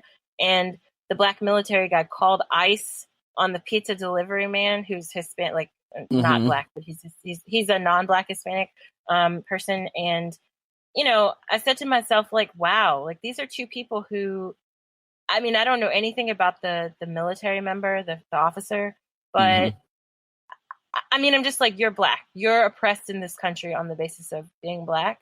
So maybe we could do better off, like, not calling ICE, because ICE, like, I don't know. It made me so frustrated that I didn't even know how to properly articulate the basis of like the background here for me of my frustration. But like, it pains me more than anything to see people who are constantly oppressed by empire, who constantly oppressed by systems, then becoming members of those systems and then using those systems or serving themselves as tools in that system against other people who are oppressed in that system. And I know that's what the system itself wants. People in power want that kind of behavior, but it just makes me all the more sad that like we're at the point now where we have Black people, Black US Americans calling the police on people from other countries or calling ICE on other countries. And then you have people who are immigrants, calling the police on Black people or whatever, like fill in the blank. There's just a lot of weird strife that I think when I was reading this, I was like, how do we get to the person who's oppressed, but who's a part of a system that actively oppresses others? How do we get to that? What's the revolutionary act that's going to influence that person to change their mind? Yeah, and that has been, I think, a persistent question even before I started learning about more revolutionary ideologies. Just, how do you get to the people that while they suffer some oppressions as a result of some systems or other things, but materially and in their reality, they benefit from that oppression as well, and that they can't see a reality outside of that where things aren't worse for them, and understanding why that could ever be possibly what's right. Like even a billionaire can't imagine how only having $100 million would be more righteous than how the situation as it is. And that's a challenge. That's a challenge that I've been looking for answers. I haven't found it in most of the stuff that I've found that I've read in general. But the revolutionary texts I've seen have started to seems to challenge and address some of that, but I haven't really seen that answered well yet. So I'm looking for. I'm keep looking, and if anybody has any ideas or recommendations, feel free to send them my way. But that's a tough question, and it's I don't have an answer. Yeah, again, this is just one text, but it doesn't have. It's not going to have all the answers. I don't expect it to, but. Of course, yeah, no, but it seems like an important question. I think the way or how Carlos is able to get around it is because of the immediacy of the issues at hand, You know, it's when people are disappearing off the streets, and the people that you've put into this shell of a government are being, you know, executed and disappeared. Then you're in a very tough spot, and so your options are limited. And I think, you know, the best answer that I got out of this particular text regarding that is you have to try and change that reality so that it's not comfortable for them, and they're not, you know, that. So when challenged, you know, the regime says this is the way you want your life to stay like this, that their reality challenges that assertion that I actually don't like this. This is scary and painful, and the negative associations that would come with being, you know, defending the regime against a revolutionary army. Mm-hmm. I think so going back a little bit, I'm going to switch gears just a tad, because we started to kind of talk about the problems of the work, or at least not necessarily problems, but some questions that it left us with. One of the things I thought was interesting too, that kind of introduced some questions for me or thoughts on, you know, where he's coming from here. He talks about he says that there are basically three fronts. And I think this starts to sort of answer the question that we were just talking about. But he talks about three fronts in a revolutionary struggle that they're trying to kind of mobilize and potentially influence and then have work with them. And one of them is the guerrilla front, one is the mass front, and one is the support network. The mass front, he talks a lot about students and demonstrators in both city and rural situations. Then when he starts talking about the support network, he says that this is the great logistics front behind the Brazilian Revolution. So revolutionary support groups and groups that, like, I guess the firing groups, if you will, like these sort of individual groups that are training others. And that also overlaps with the guerrilla front. So whatever. But he's saying that these are people, for example, who will house guerrillas, who will feed guerrillas, who will supply information, artillery, etc., if they're lacking or needing some of these things. Fine. But when he was talking about these fronts, again, I think, I don't know, this, and then a later section where he talks a bit about the rural side versus the urban side. He talks about the need for urban and rural guerrillas to work together, and primarily for the urban guerrilla to recognize that his place or her place in the struggle is to ultimately do stuff in the city that confuses and distracts and takes the energies from the government and the military in order to sort of decrease the violence that's happening on the rural front. And then also to then act as sort of a liaison of sorts between the people who are the working peasants and things like that on the rural side and those who are in the urban centers, which I thought was fine, whatever. But I felt like at some points he kind of, I didn't know what to take of his characterization of the rural guerrilla. And I think in some cases it seems like he saw them primarily as responding to their immediate circumstances, but not doing much more than that, and not necessarily having the kind of mental wherewithal to radicalize on their own. I don't know. I mean, what did you think? Of course, I can't find the exact line right now because this is always what happens whenever I like highlight something and then I lose it. Yeah, I mean, I guess part of, when he talks about the first sin of inexperience, he mentions blinded by success, he winds up organizing an action that he considers decisive and puts into play the entire resources of the organization. And then says, since we cannot afford to break the guerrilla struggle in the cities while rural guerrilla warfare has not yet erupted, we always run the risk of allowing the enemy to attack us with decisive blows. And he's talking more about, you know, like speaking specifically to the situation of the urban guerrilla, but I kind of see what you're saying in his reference to the rural guerrillas, like lagging behind and they're not as motivated or as engaged or as part of the struggle. And like, I did get a bit of that impression. I mean, I can't speak to it. I guess it's probably, you know, more about his personal history, but it seems as though it's kind of a, you know, an experience bias in that, you know, he's experiencing a certain type of life. And so like, that's how he's perceiving it. Right. I mean, he grew up, so to give a little, I mean, I gave a little background in the beginning, but I think it's a good time to just kind of reintroduce some of that. He grew up in the North, which at the time was predominantly rural, and moved to the southern part of Brazil, which was more urban, it was wealthier and has more institutions, like formal institutions and the like. But I don't know. I think yes, it could be possibly that he saw enough in the rural situation and enough of trying to organize in the rural space that he was a little bit frustrated by, while still sympathizing and supporting rural guerrillas, or rural, not necessarily guerrillas, but just like rural populations in general, right?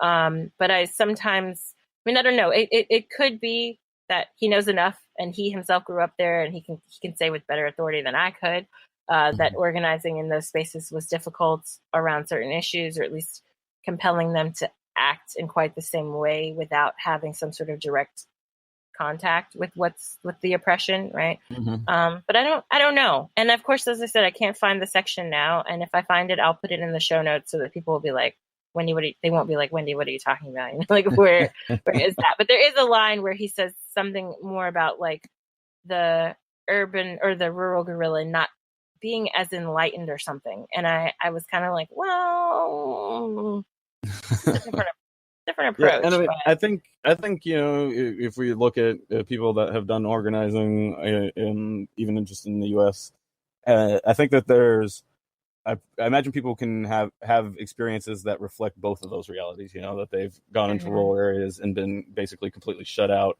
down, and treated like a person out of their mind or whatever, and then others where they find that some of the most active and informed advocates are off on a farm somewhere, not near anybody. And I think that I can see arguments for both, for both the city and for the rural. And when you consider the kind of solitary lifestyle that one's going to lead, it would make sense that you would find some of your best options out in rural populations where they're more isolated. Right. And I think in general, we see this in a lot of like revolutionary writings. Sometimes we've seen, both of us have seen it in the things that we read previously, right? There's kind of this refrain where like, we're going to help that other group. There's an othering that goes on, whether intentional or not, usually not intentional, obviously, where there becomes sort of a distance.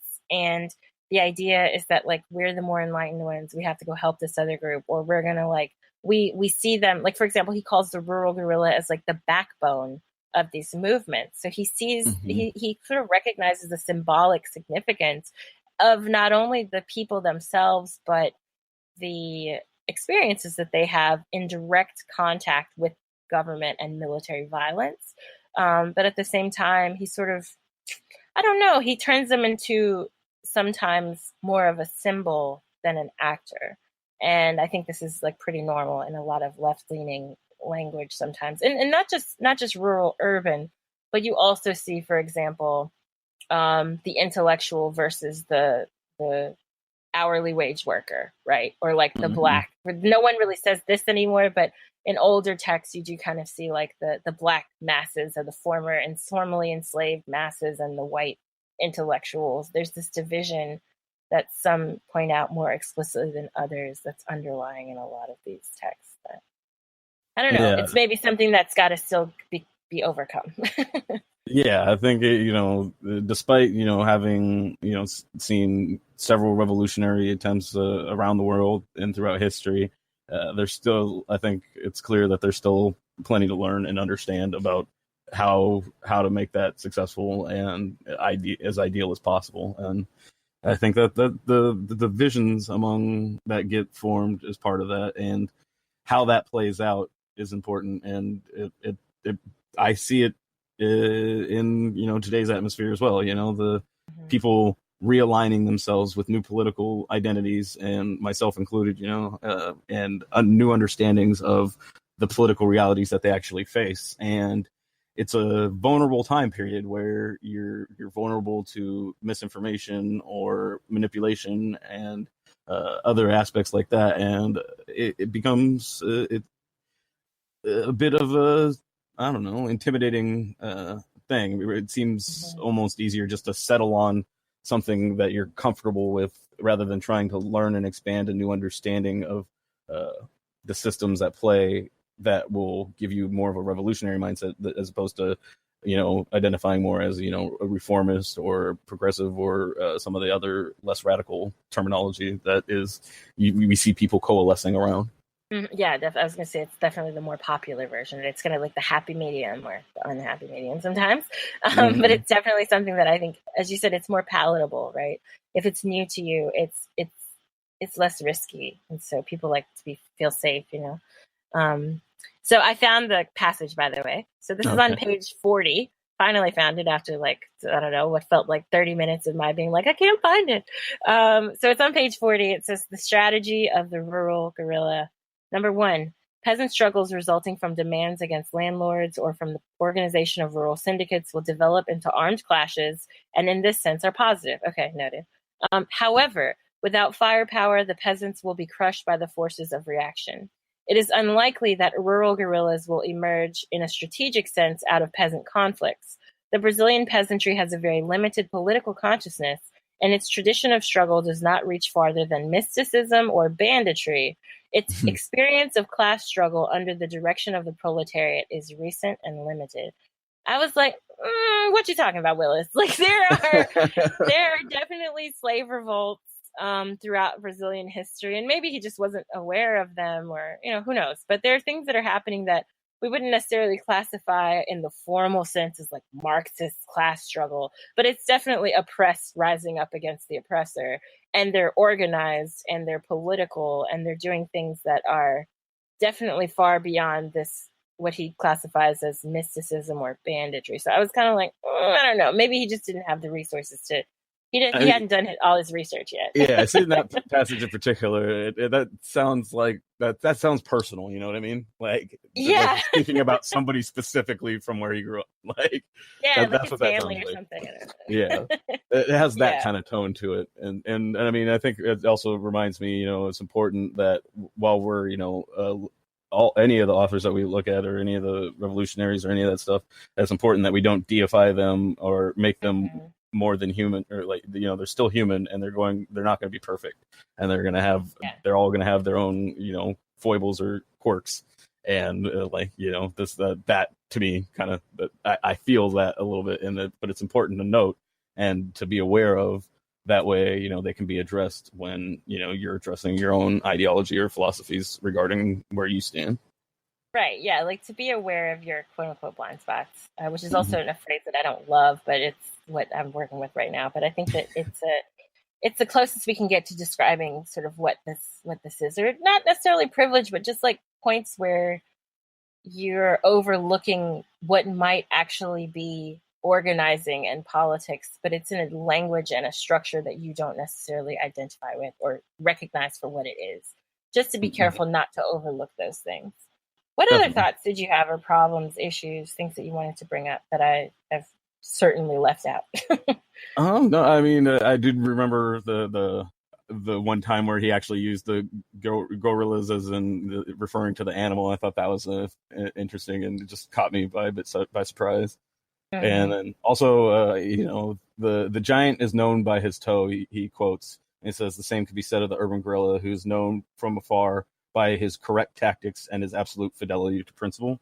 Mm-hmm. And so I think that that kind of addresses what we were talking about earlier, in that, how do you lay claim to these things without identifying yourself, and all those kind of conflicts, in that by the witnesses, the people that see what happened will share that information in the ways that is they took care not to harm the people. They, I was wearing a valuable watch and they didn't even look twice at it. And, those types of things are how it becomes clear whether were they criminals or were they guerrillas. And it's talk to the people that saw what happened, and they talk, and he emphasizes the importance of having popular support. And there was a particular quote that took me, and I might end up modifying and using in some way in the future for some purposes, but says, it is enough to win the support of a portion of the population, and this can be done by popularizing the motto, let he who does not wish to do anything for the guerrillas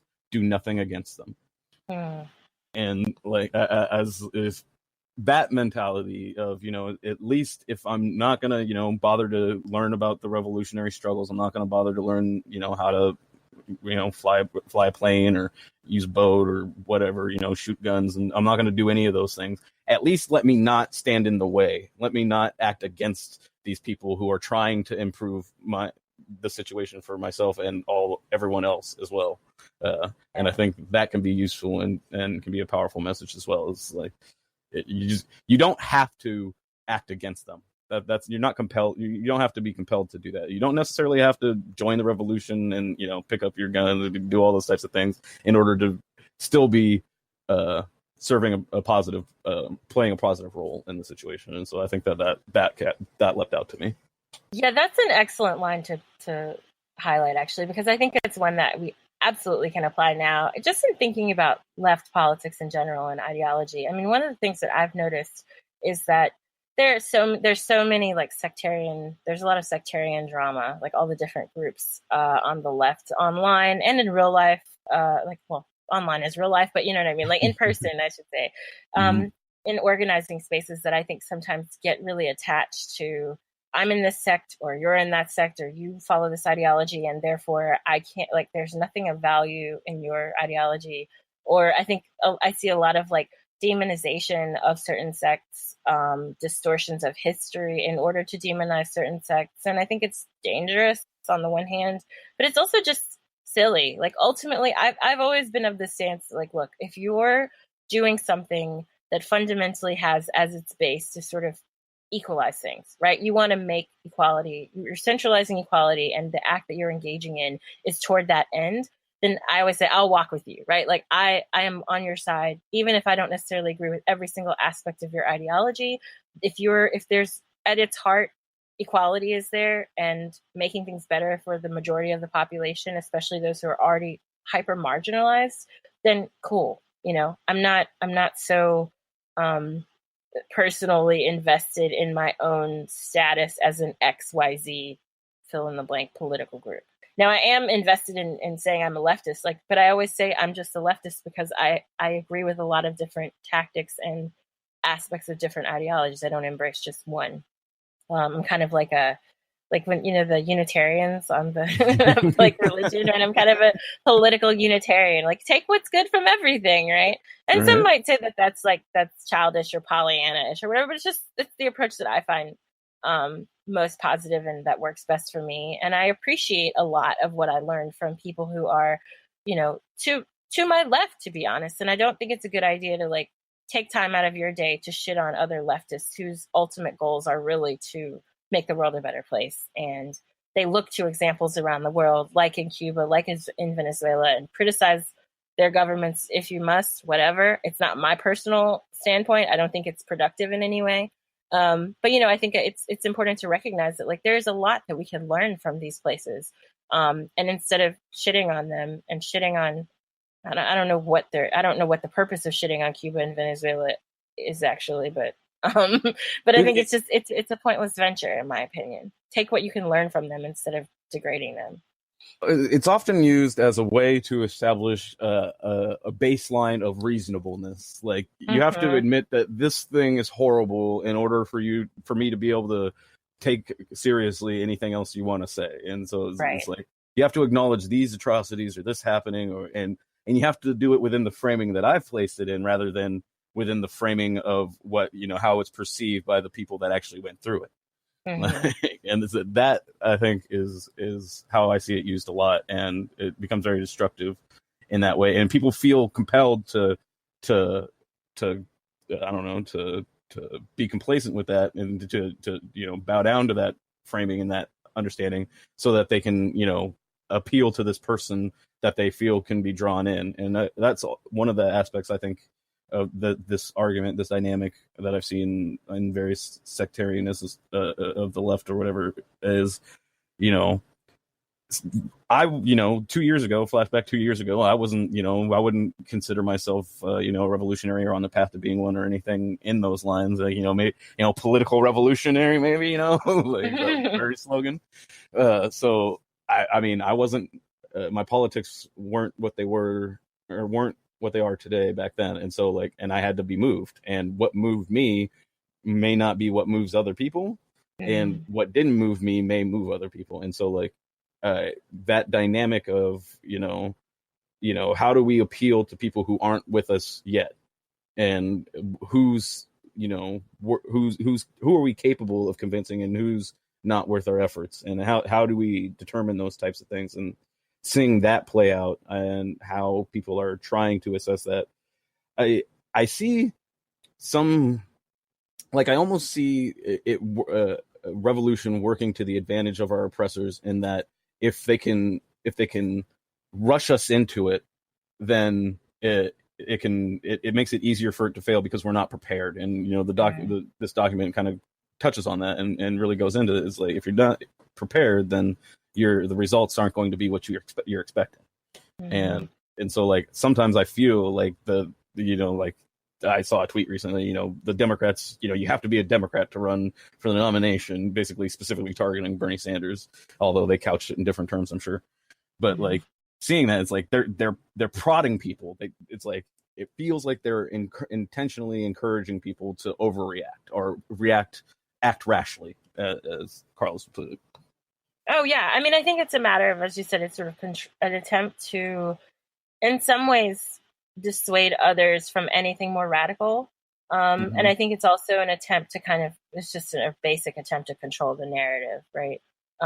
Which is actually one of the things that I found myself questioning here as well when I was reading this. Like, it seems like the basic principles that the urban guerrilla is supposed to follow is that of understanding that your goal is to take down the military regime that defends North American imperialism, specifically U.S. imperialism, right?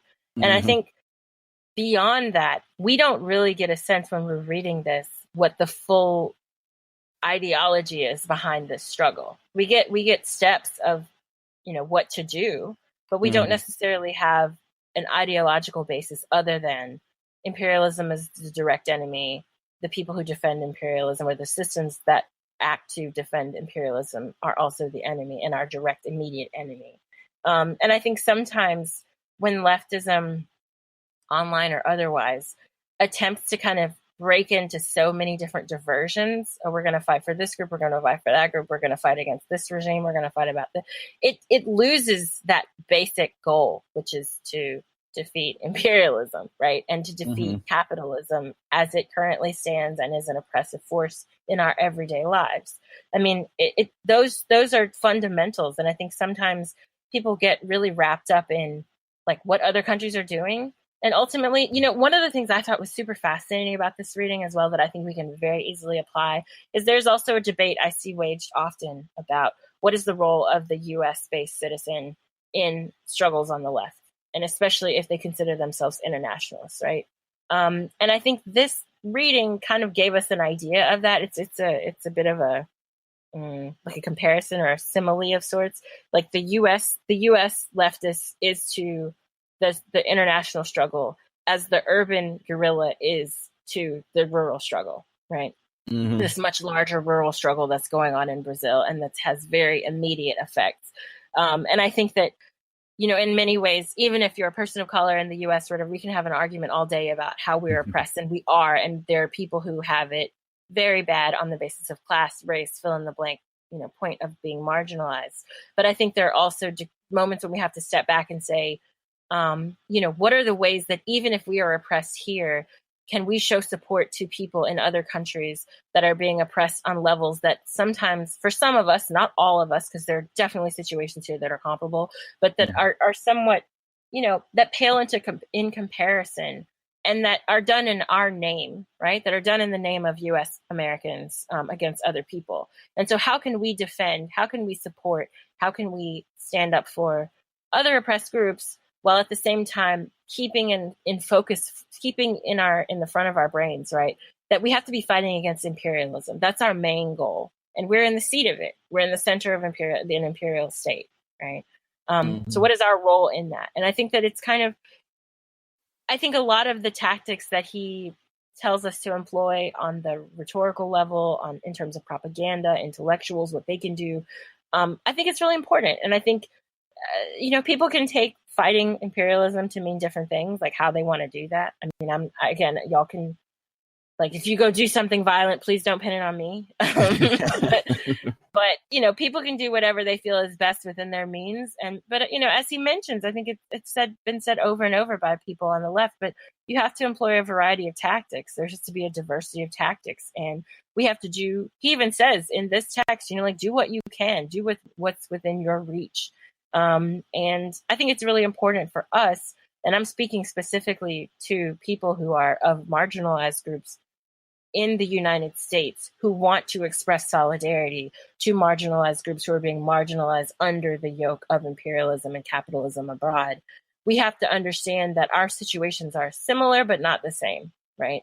And to understand our place in that fight may look different from their place in that fight, but to not spend our time, or I should say waste our time, shitting on countries that are already suffering under US imperialism. Like, we don't necessarily need to add to that.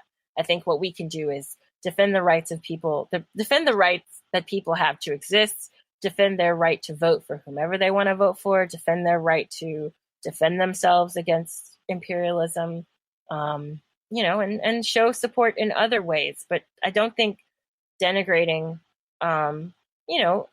left-leaning socialist countries or countries that are already being antagonized by the U.S. necessarily helps the situation. I'm not saying you can't say anything, but I'm just saying if that's what you spend like 22 out of the 24 hours of your day doing, it's not the most productive role that you can take as a member of the left in the U.S. That's just me. No, yeah, and I mean, I think one of the ways that some people might have seen that kind of manifest in our current political situation, or at least from my perspective, was the John Oliver piece on Venezuela. That it seems like it had a lot of what you were describing that should be avoided, kind of just lined up and presented in a TV format.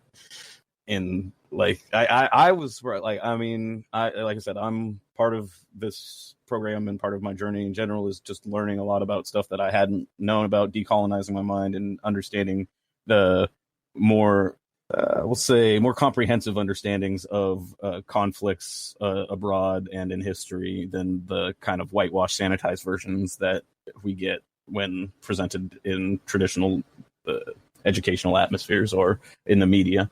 And Venezuela is one of those situations. And John Oliver, he had a good piece on prisons, populations, and some of the problems that we have with that. So he's often, obviously not a terribly radical person, but viewed as a reasonably good mouthpiece for leftish leaning people. And to see what he did with Venezuela, and then the counterpiece that was put up, that and just kind of really goes through the entire episode and how terrible of a job he did, and like how clearly the people, like either the people that did it either didn't know what they were doing or had an agenda, but it was a gross mistreatment from a group of people that have, while maybe not the same politics as I or the same perspective as I, generally have a more balanced or rationalized perspective. And that was just really bad to see that there. Then I can only imagine the portrayals of Venezuela elsewhere. And one of the few things that I knew about Venezuela before, getting curious about the situation there as I've started studying socialism and so on and so forth, was, people are hungry, and, there's violence in the streets. And, I hear the things that were mentioned in that special, but then the way that they were, the context of them, and how, like, I didn't have any of that as it was provided in the counter video. And so that was very enlightening to me. And it, like I said, it just kind of captured a lot of what you're talking about as far as punching left. Yeah, and I think too that there is a degree to which I think people have become accustomed to democracy at home and imperialism abroad, right? And this is something that we see commonly of liberals, but also some people who are self-proclaimed leftists, where they just kind of, they're really focused on domestic issues, which is fine. I mean, we live here. It's important to be focused on domestic issues, but I think it goes beyond just a focus on domestic issues and a full-on like supremacy of domestic issues.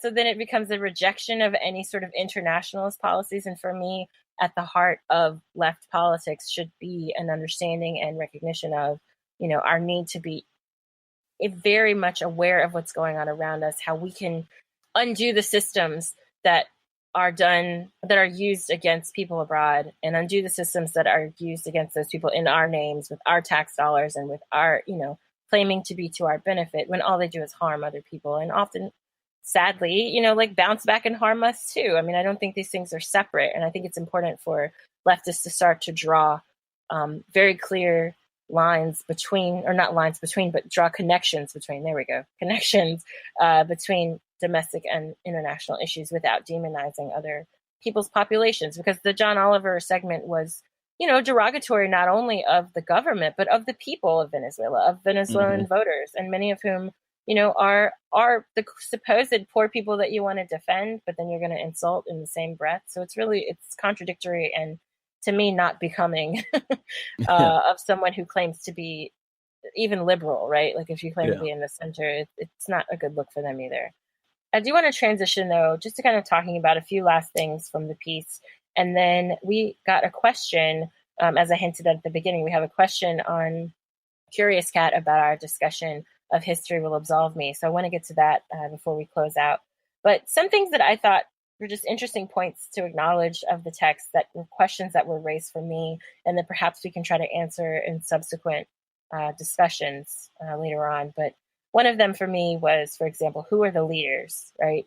And he talks a lot about, he pushes a horizontal leadership model, which is what we're used to seeing nowadays. It's very common, not so much a top down, but you have someone who's particularly good at something. Like he uses an example of someone who's a good marksman, who can shoot well, to be the leader of a firing group.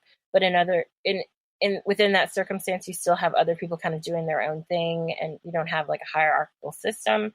So then my question was like, who are the leaders, and how do you control the narrative and the acts if you don't have any leaders, and keep something like this from spiraling out of control? And he kind of describes like a small group of people that are kind of directing things to a degree, but doesn't really get into the nitty gritty of how that happens. Right. So I found myself wondering, like, if we're going to apply something like this, what would it look like, just as in terms of a leadership tactic? What happens? And especially if we're engaging in acts of violence, or acts of property destruction, I should say. But although for him, there is also an element of violence against, military members and police, how would you control something like that without it getting a little bit? And he also mentions the role of saboteurs and the role of informants and whatnot. So I just found myself thinking, like, is this feasible in any way? And I know for a fact that, in the time that it was happening, it didn't end up working well, because there were so many people who were informants and involved from the government that were breaking down the process, arresting people, murdering people. So it's a complicated, it's hard to measure success and the reach of something like this. The other question I had was the problem of collateral damage. So what do you do, while he talks about, being focused around principle and not harming civilians and the like, there's a possibility of civilians being harmed in this. If you're bombing a military barracks, for example, there are workers there who are maybe not part of the military, who are cleaning or who work on the grounds, or who are just visiting to do something. Like, you just never know. Where do you draw the line between the enemy and the civilian and avoid the problem of collateral damage? And then also I was thinking about, what do you do in the situation with regard to blowback and intensity from the government?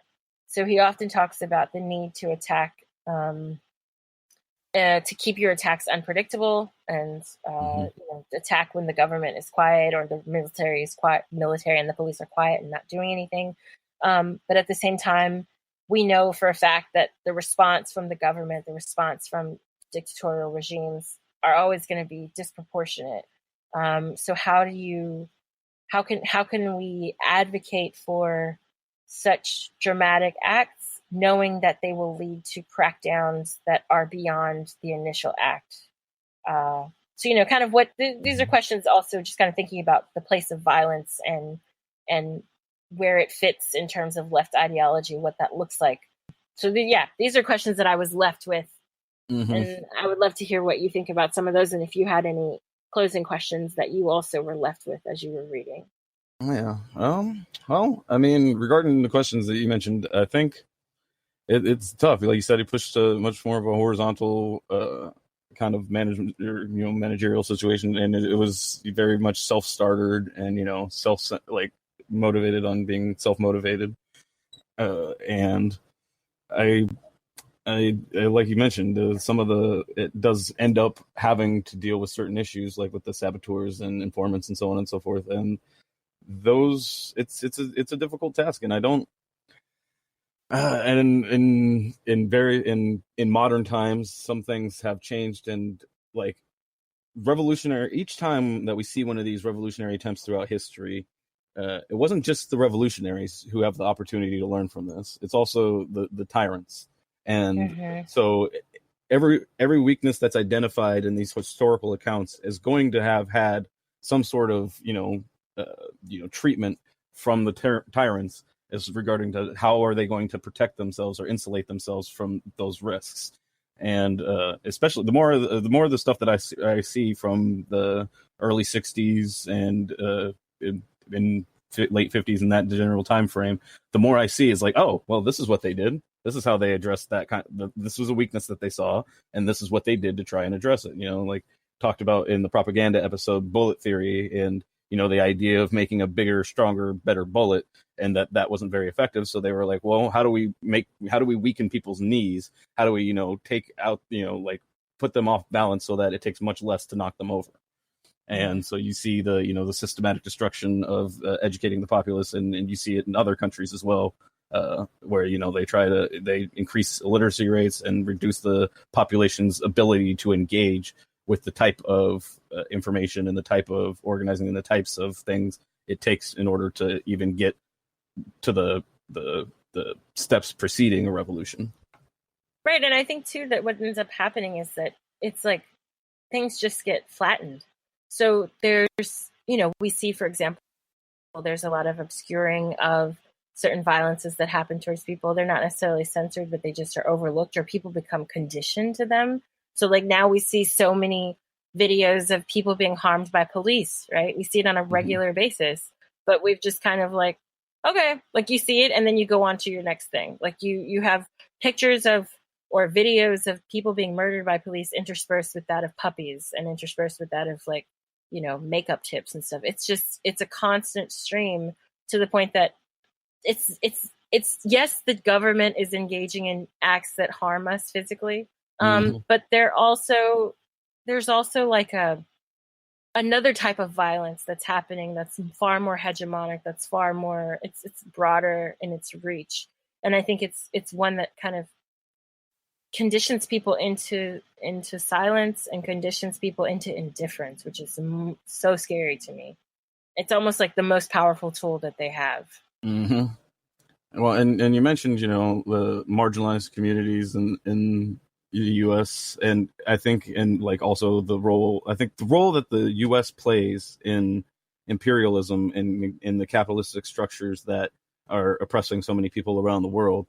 By being a resident of the United States and living in the United States, I think it burdens us with certain responsibilities and also grants us, some luxuries that aren't available to, revolutionaries or towards oppressed peoples throughout the world. And, when you, like, for me, when I see, pictures of Yemeni children, or I see, the violence, hear the stories of immigrants families being torn apart, and all those things, and they are happening in my name. And what am I? How can I, reduce that suffering? And it, like you said, it's all intermixed with these other just daily images that we get, puppies and tips and all those types of things. And it seems that people have just kind of accepted it as part of their reality. And like, I don't know if these images, the Palestinian people in Gaza, if what's going on in all these circumstances, like I said before, Yemen and all around the world, if that's not activating you to act, then I'm not sure what's left. You know, what more atrocity, like we're running out of terrible, horrible things that can happen without people feeling compelled to have to do something. Right. Yeah, and I think it's almost like it's as if we're being overwhelmed with images, so then we feel like it's too big to do anything. Like it's like you see so much of it that it's the sheer volume that then it's almost like, okay, well, there's nothing I can do, so I'm just going to turn it off. And it's too much. It's too big of a problem.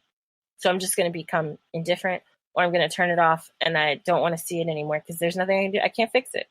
You know, it's a very, I don't know. It's a mix of both psychological and physical harm that I don't know what to do with. I mean, I know I can speak out against things, but in terms of which one is more dangerous, how it operates, I don't know. It raises a lot of tough questions that I don't have any answers for. For myself, you know, it's like every time, you know, like, pay taxes on things, or, you know, I go to work or whatever. It's like I feel like a collaborator, you know, like, and it's a tough personal experience, you know. It's like just dealing with, you know, it's like, man, you know, it's like I know this, like, it's not directly, but, you know, in an indirect sense, you know, this money's going to pay to cause harm to people that have no way to defend themselves, and I'm just sitting right there in the nexus of the, you know, the center of the power structure that's doing it, and, you know, I'm benefiting from it.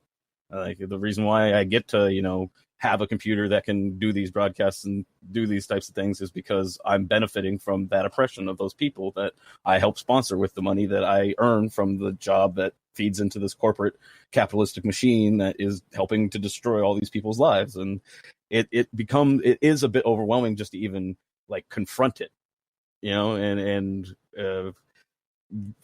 it's scary to think about confronting it and not already having an answer ready for you. You know, like, you might confront it and realize, nope, I'm just part of that, and I'm not, you know, I'm not helping. I'm making it people's lives worse. And it's like, some people realize that, you know, whether it because, you know, their family situation, their personal finances, whatever, that they can kind of from the outset see, it's like, you know, I'm not going to sacrifice this stuff for a better world for those people anyway. So I really shouldn't invest any time or effort into understanding why what I'm doing is wrong. I think that if Marighella were to reply to us, he would say, what you should do is join the military, and then every time you get a gun, give it to the enemy, the quote unquote enemy.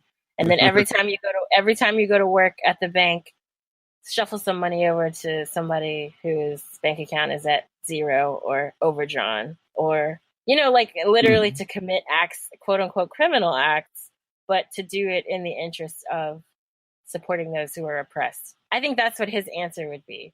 What that looks like in application, I don't know, but I think that's how he would. That's what this book would tell us to do. Yeah, that's the impression that I got, and it definitely has some attractive aspects because, like, you know, the idea of procuring resources through what feels righteous definitely feels more than working a shitty job for a shit wage. So, yeah.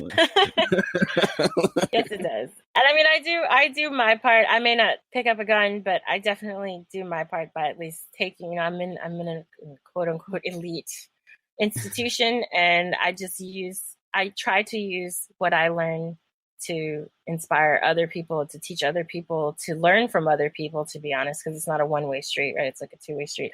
I think that's my way of picking up the gun, if you will, or just robbing the bank.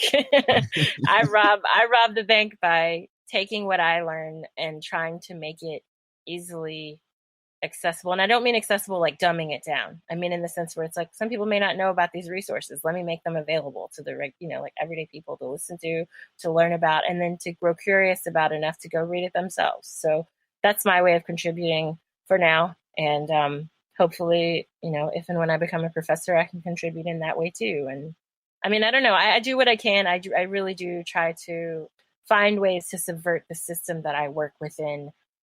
I would like to go further than that, sure, but I don't know what that looks like right now. And I hope to learn of other ways to do that. To end, I wanted to talk about this question that we received on Curious Cat. We got a question, finally. I'm so excited. So first of all, my bad, because I had received, this question came in like April. But I had not logged into Curious Cat because I was like, no one's sending us questions. So I'm going to look at it like once a month. And then April and May were super busy for me. And now I'm about to leave again to do research. So even June has been pretty busy. So that's why there hasn't been a podcast in a while. But we got a question. The question says, in the History Will Absolve Me episode, which was so dope. That's what they said, not me. Thank you. Thank you for that. You made a comment somewhere along the lines of criticizing Fidel's admiration of the enemy soldiers. I can certainly see that being off-putting if it were like U.S. soldiers. But for the soldiers of third world countries, don't you think it is a bit of a different dynamic? After all, the military was the driving force behind the revolutions in Burkina Faso and Venezuela, just to cite two examples. So I just responded by saying, your question has been noted. We will respond to it in this episode. So I just want to give my quick response, and then Richard, feel free to chime in. But I feel like we addressed this in the episode itself.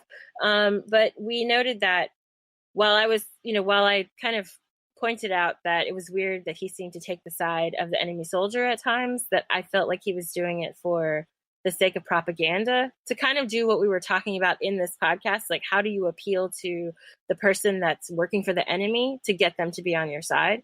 And so I think by showing a hint of sympathy to the enemy soldier, that was one way to kind of do that. And I also think that he, in the case of Cuba and many other countries, actually, not just Cuba, but many other places, there's conscription. I mean, even in the US, there was you were obligated to serve.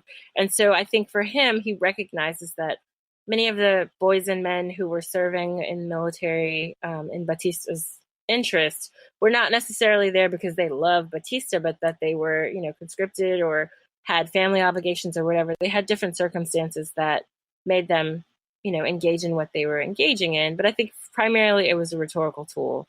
That's how I read it, and I think that's what we noted during the actual podcast. Yeah, no, and I think as far as you mentioned, they could see it more with U.S. soldiers. I think that highlights a bit of how any of the information that we use when we're looking to apply it or find its relevance to American politics, that there's going to be different issues where the way that America's military is used and what the soldiers are most commonly used for is different than it's often in many of the other countries where we've seen these types of revolutionary struggles. And that, like, obviously we're much more active. Our soldiers are used much more actively for imperialistic purposes around the world rather than used domestically. And so you could probably also compare many of the military people in Fidel's case more towards our National Guard, like a conscripted National Guard rather than the more active military members. I think that there's an aspect of that as well, and that happens in a variety of other countries as well. Definitely.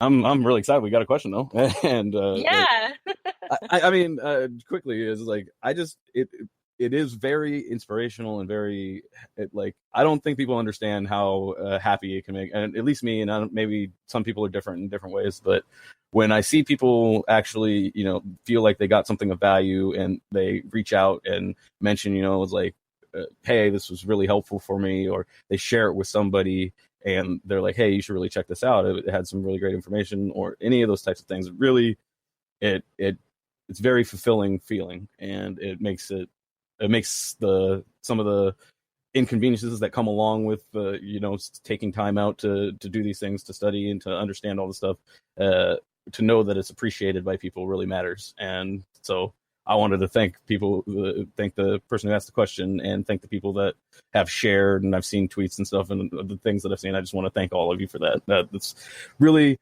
it means a lot to me, especially, and when I get down on myself or on situations and stuff, when I see those things, it really helps uplift me. So please keep doing them.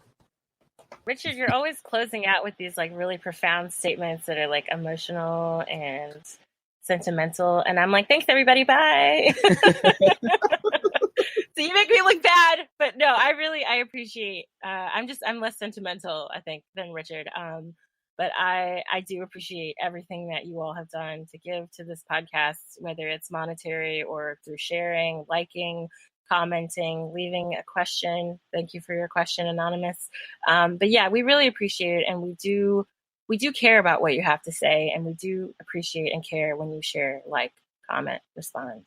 It makes us feel like we're not just speaking into the void.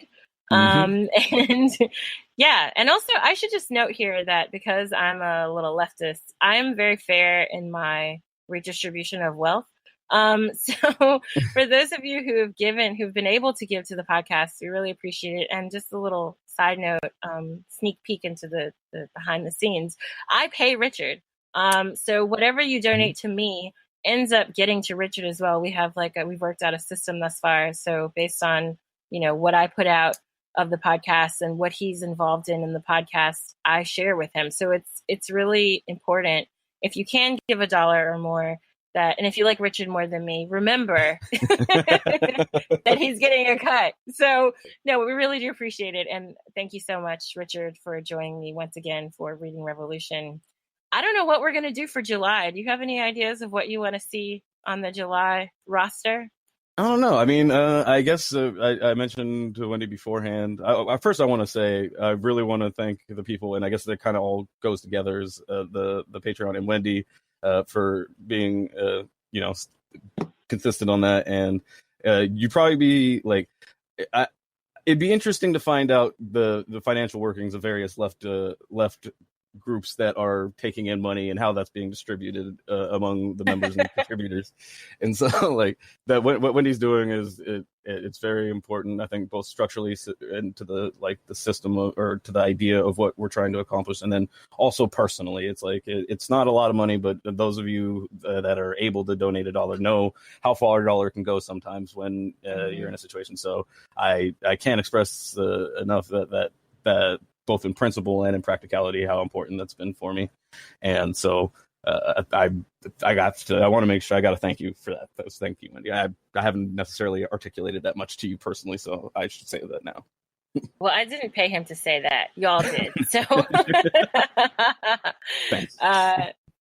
Yeah, but yeah, I appreciate that, Richard. And again, it's so funny because again, we end our podcast is like, thank you so much, I love you so much, we appreciate you so much. It's like really, again, sentimental and mushy, but we're being sincere. I mean, this is a labor of love for both of us, and we have lives, we have other stuff going on, and we do put in time for this because we give a shit, and we care about these things that happen in history and these ideas that people put on paper and gave voice to. We see it as important, and we're thankful to them for leaving these documents and leaving this information so that we don't have to reinvent the wheel. And that's why we care about other people learning from it. And so, again, it's sort of it's a big circle of love here. Yeah, I recognize I have a lot of privilege to even have the opportunity to do this, but it's not as if I don't have enough problems that I couldn't focus exclusively on my own problems and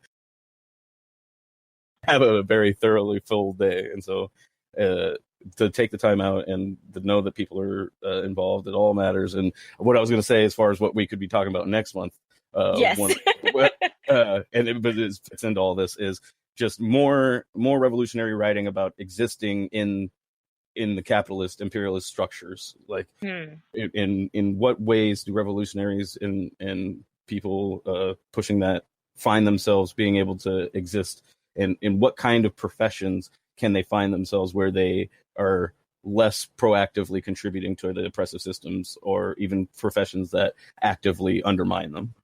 And so learning more about that kind of stuff, I think, would be valuable, both personally and then also from a theory standpoint. So it sounds like we're going to be going back to the West next month. So I'll see what I can dig up. You see what you can dig up. And of course, we'll take contributions. If people want to add something that they've personally found fulfilling that speaks to these sorts of questions, feel free to just add it to our Curious Cat or tweet me at leftpoc with the hashtag Reading Revolution. We'll keep it on our list. We'll consider some of your contributions and ideas, and if we have time, and depend, obviously, if it's like a 300-page book, don't send it to us. If it's a chapter from that book, we'll be more than happy to entertain it, but we try to keep this short and sweet, at least on the reading side, so that we can actually have a really fulfilling and longer conversation about it. But if we're happy to take contributions, and we'll definitely consider them. So if you have something on that front, feel free to add it, drop us a line. And yeah, so thanks. Thank you. Y'all have fun. Thanks, everyone. Have a good one. And thank you for listening to this episode of the Left Pocket Project podcast. Be sure to check out Left POC, and that's LEFT POC, on social media, SoundCloud, Spreaker, and iTunes to like, share, comment, and leave us a review. And don't forget, you can send in questions to Left POC via Curious Cat and show your financial support by visiting patreon.com/leftpoc. Thanks so much for listening, and have a good one.